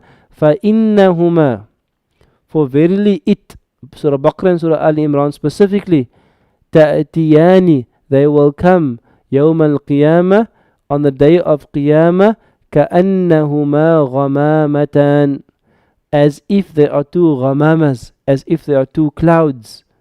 Or كَأَنَّهُمَا غَيَايَتان. غَيَايَتان means two shadows. There are two things which provide shade. Or كأنهما, as if they are firqani. They are firqani. Firqun means a group. Firqani means two groups. As if they are firqani, they are two groups min tayrin, of birds. Sawaf means like in safs, in flocks. There are two flocks of birds that are in sawaf, in safs. Tuhajjani an ashabihima. Tuhajjani, that will argue for its companion. So aside from the whole Quran coming as the intercessor, the Prophet ﷺ says, if you read Surah Al-Baqarah and Ali Imran and you become familiar with these surahs, two surahs specifically, will also come as either two clouds or two pieces of shade or two flocks of birds, and these two surahs will also intercede on the day of Qiyamah. And then the hadith continues, Iqra'u Surat Al-Baqarah. Iqra'u, read Surat Al-Baqarah. Read Surat Al-Baqarah specifically. فَإِنَّ أَخْذَهَا بَرَكَةٌ, for verily أَخْذَهَا, it's taking, the taking of Surah Baqarah, you're reading it and you're understanding it and living it, is barakah, is a form of blessings. وَتَرُكَهَا حَسْرَةٌ, and leaving it off is a form of hasr, a form of loss. وَلَا تَسْتَطِيعُهَا الْبَطَلَةِ, وَلَا, and not, تَسْتَطِيعُ, is not able to come to it. Al-Batala. So Batala is an unusual word. So what happens is when you have an unusual word in hadith, they often will explain the word. So therefore قال Muawiyah said, بلغني, it has reached me, أن البطلة, that Batala means as-sahrata. It means magicians, people who perform evil and spells and so on. So لا تستطيعها البطلة, will not be able to overcome it, will not be able to handle it. People who are involved in magic and evil and so on. So remember that normally we read Surah Baqarah also because to protect your house from shaitan and from evil. This hadith is telling you specifically also that Surah Baqarah is there for some evil spells and whatever evil forces there are in the world. Surah Baqarah is a protection for you. So this whole hadith comes Rawahu Muslim. It comes in the Sahih hadith, which is narrated by Imam Muslim rahimallahu ta'ala. So a beautiful hadith on the Quran in general being an intercessor, and then the two lights, Surah Baqarah and Ali Imran, being intercessors in the forms of clouds or shadows or flocks of birds, and specifically Surah Baqarah being a form of barakah and a form of protection from evil. May Allah grant this to us. May Allah help us to connect our hearts to the Quran. Allahu Ameen. We're going to now, inshallah, we're going to memorize the new hadith first. So even if you haven't memorized the others, make the niyyah now. It's a very short hadith, only a few words. So we're going to first start with Iqra'ul Qur'ana. Iqra'ul Qur'ana. Let's start there first. We're going to memorize hadith in Muslim. So Bismillah. The first two words 3 times in. Iqra'ul Qur'ana. Again. Iqra'ul Qur'ana. Again. Iqra'ul Qur'ana. From memory. Iqra'ul Qur'ana. Iqra'ul Qur'ana. Iqra'ul Qur'ana. Okay, you got that now? Next one. فَإِنَّهُ يَأْتِي. Next word. فَإِنَّهُ يَأْتِي. From the page or from the screen. فَإِنَّهُ يَأْتِي. From the screen. فَإِنَّهُ يَأْتِي. Last time. فَإِنَّهُ يَأْتِي. From memory. فَإِنَّهُ يَأْتِي. فَإِنَّهُ يَأْتِي. Say it loud and hear the words. فَإِنَّهُ يَأْتِي. Not like whispered. فَإِنَّهُ يَأْتِي. Say it with confidence, with like aloud and with some energy. فَإِنَّهُ يَأْتِي. So you can feel the words, you can hear the words. Let's say the first 4 words together from the screen. Iqra'ul Qur'ana. Remember, Qur'an is maf'ulun bi nasb. Iqra'ul Qur'ana فَإِنَّهُ يَأْتِي. Again from the screen. Iqra'ul Qur'ana فَإِنَّهُ يَأْتِي. Last time. Iqra'ul Qur'ana فَإِنَّهُ يَأْتِي. From memory. Iqra'ul Qur'ana فَإِنَّهُ يَأْتِي. Again. Iqra'ul Qur'ana فَإِنَّهُ يَأْتِي. Last time. Iqra'ul Qur'ana فَإِنَّهُ يَأْتِي. Next 2 words. Yawmal Qiyamati. Yawmal Qiyamati. From the screen. Yawmal Qiyamati. From the screen. Yawmal Qiyamati. From memory. Yawmal Qiyamati. And think about the encasing. Yawmal Qiyamati. From memory. Yawmal Qiyamati. Yawmal Qiyamati. Let's read from the screen now. Iqra'ul Qur'ana فَإِنَّهُ يَأْتِي يَوْمَ الْقِيَامَةِ. From the screen again. Iqra'ul Qur'ana فَإِنَّهُ يَأْتِي يَوْمَ الْقِيَامَةِ. Again. Iqra'ul Qur'ana فَإِنَّهُ يَأْتِي يَوْمَ الْقِيَامَةِ. From memory 3 times. Iqra'ul Qur'ana فَإِنَّهُ يَأْتِي يَوْمَ الْقِيَامَةِ. Again. Iqra'ul Qur'ana فَإِنَّهُ يَأْتِي يَوْمَ الْقِيَامَةِ. Last time. Iqra'ul Qur'ana فَإِنَّهُ يَأْتِي يَوْمَ الْقِيَامَةِ. Last 2 words. شَفِيعًا لِصَاحِبِهِ. شَفِيعًا لِصَاحِبِهِ. شَفِيعًا لِصَاحِبِهِ. From the screen. شَفِيعًا لِصَاحِبِهِ. أَصْحَابِهِ. شَفِيعًا لِأَصْحَابِهِ. شَفِيعًا لِأَصْحَابِهِ. شَفِيعًا لِأَصْحَابِهِ. From memory. شَفِيعًا لِأَصْحَابِهِ. شَفِيعًا لِأَصْحَابِهِ. شَفِيعًا لِأَصْحَابِهِ. Remember, you are saying the words of Rasulullah sallallahu alayhi wasallam. The words the Prophet sallallahu alayhi wasallam uttered, you are uttering. His words are becoming your words. It's a great honor. Let's read the whole one from the screen 3 times, inshallah. Iqra'ul Qur'ana فَإِنَّهُ يَأْتِي يَوْمَ الْقِيَامَةِ شَفِيعًا لِأَصْحَابِهِ. Again. Iqra'ul Qur'ana فَإِنَّهُ يَأْتِي يَوْمَ الْقِيَامَةِ شَفِيعًا لِأَصْحَابِهِ. Again. Iqra'ul Qur'ana فَإِنَّهُ يَأْتِي يَوْمَ الْقِيَامَةِ شَفِيعًا لِأَصْحَابِهِ. Last time. Iqra'ul Qur'ana فإنه يأتي يوم القيامة شفيعا لأصحابه. From memory 3 times. اقرأوا القرآن فإنه يأتي يوم القيامة شفيعا لأصحابه. Don't look. اقرأوا القرآن فإنه يأتي يوم القيامة شفيعا لأصحابه. Last time. اقرأوا القرآن فإنه يأتي يوم القيامة شفيعا لأصحابه. May Allah make the Quran a means of our shifa. Allahu wa ameen. Inshallah. Every week we're going to do the back lessons also, because if we don't practice it weekly, we will forget it. If we do it weekly, it will become part of our permanent memory. So even though you might be tired now, you had a long lesson, is that don't neglect the revision. So we can do the revision now very quickly. When you read each hadith inside from the screen and then from memory. From the screen, then from memory. So Bismillah, the first hadith from the screen together, and say it aloud. Even if you haven't memorized it, just say the hadith from the screen then twice. But try to memorize, inshallah. So the first one from the screen. خيركم من تعلم القرآن وعلمه. Now from memory. خيركم من تعلم القرآن وعلمه. Hadith number 2 from the screen.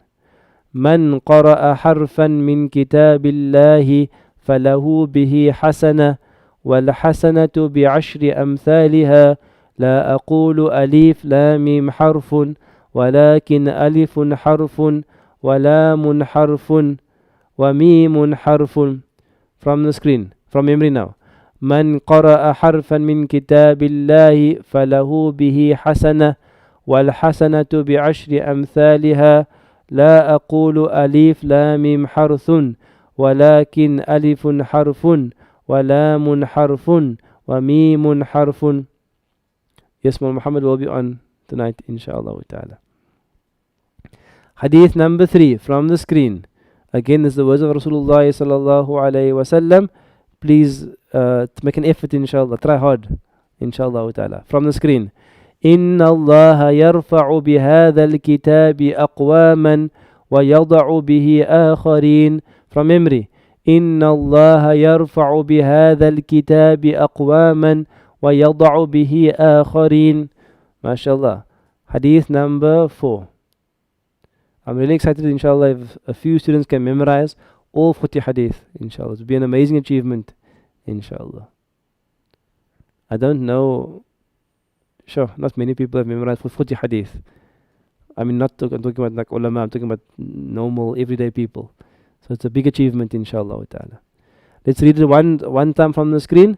من شغله القرآن وذكري عن مسألتي أعطيته أفضل ما أعطي السائلين وفضل كلام الله على سائر الكلام كفضل الله على خلقه. From memory.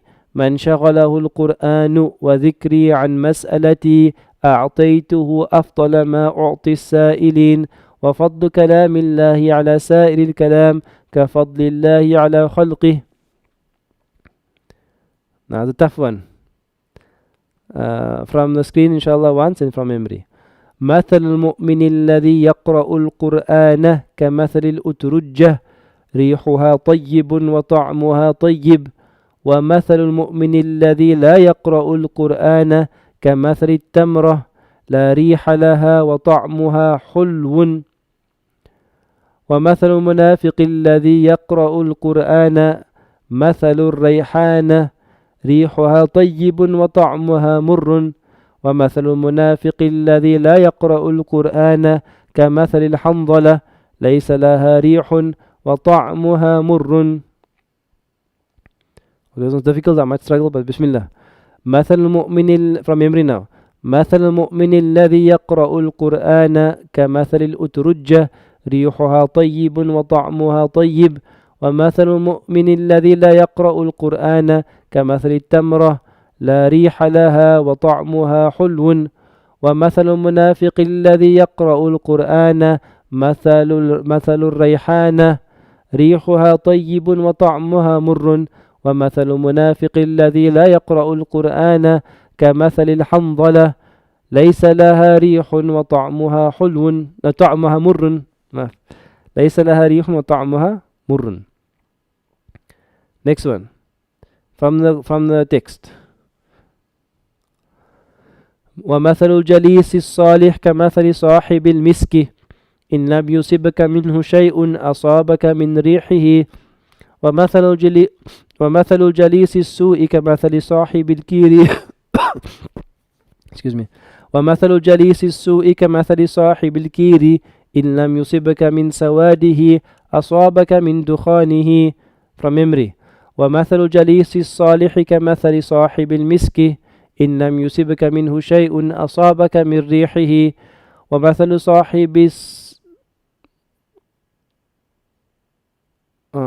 ومثل جليس السوء كمثل صاحب الكير إن لم يصبك من سواده أصابك من دخانه. نعم. Next one from the Quran. الماهر بالقرآن مع السفر not from the Quran from the text sorry. الماهر بالقرآن مع السفرة الكرام البررة والذي يقرأ القرآن ويتتعتأ فيه وهو عليه شاق فله أجران. From memory. الماهر بالقرآن مع السفرة الكرام البررة والذي يقرأ القرآن ويتتعتع فيه وهو عليه شاق فله أجران. نعم. Inshallah, so we'll just read the ones in bold. Oh no, read from the beginning, inshallah. يا رسول الله أوصني قال عليك بتقوى الله فإنها رأس الأمر كله. قلت يا رسول الله زدني قال عليك بتلاوة القرآن فإنه نور لك في الأرض ونور لك في السماء. From memory. قلت يا رسول الله أوصني قال عليك بتقوى الله فإنه رأس الأمر كله. قلت يا رسول الله زدني قال عليك بتلاوة القرآن فإنه نور لك في الأرض ونور لك في السماء. And the second last one from the text, inshallah. Hope you're still with me? From the text, inshallah. القرآن شافع مشفع وماحل مصدق من جعله أمامه قاده إلى الجنة ومن جعله خلف ظهره ساقه إلى النار. From memory, inshallah. القرآن شافع مشفع وماحل مصدق من جعله أمامه قاده إلى الجنة ومن جعله وراء ظهره ساقه إلى النار. And then the last one from text اقرأوا القرآن فإنه يأتي يوم القيامة شفيعا لأصحابه. From memory. اقرأوا القرآن فإنه يأتي يوم القيامة شفيعا لأصحابه.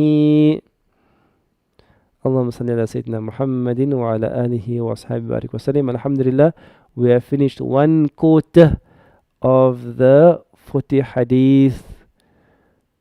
Make an effort, inshallah, to revise them every day if you have to. Go over them. I know it's a struggle, but it's a struggle of love. It's like a jihad that is a sweetness to it. Because every time you're struggling to memorize and you're forgetting and you're memorizing, you're actually repeating the words of Rasulullah sallallahu alaihi wasallam. And these are beautiful words to repeat about the Kalamullah. So please keep on trying and keep on pushing yourself. It's only actually a few words. It's a few words. And also you're also improving your Arabic. You're learning new vocab. So it's just a nurun. فَإِنَّهُ نُورٌ لَكَ فِي الْأَرْضِ وَنُورٌ لَكَ فِي السَّمَاءِ. This is here, light in the heavens and light in the earth. So this is nur. Also the Prophet's words is nur, because he's also a nur. He is also nur as well. So make an effort, inshallah, push yourselves. And we reach one quarter, alhamdulillah, of the hadith. You have a whole 7 days to practice اقرأ القرآن فإنه يأتي يوم القيامة شفيعا لأصحابه, and to catch up on those other ones you missed out. But keep practicing, inshallah ta'ala. May Allah bless and protect you and your families. And also make dua. Allah must let us all make the most of Ramadan. Forgive us all our many shortcomings. and make this month a means of our tawbah and our maghfirah and our acceptance into the eternal gardens of paradise. May Allah protect ourselves, protect our children, our spouses, our parents, our families through this difficult time. May Allah send down His rizq also amongst all those who are struggling, and our guidance to all our leaders. Allahu Ameen.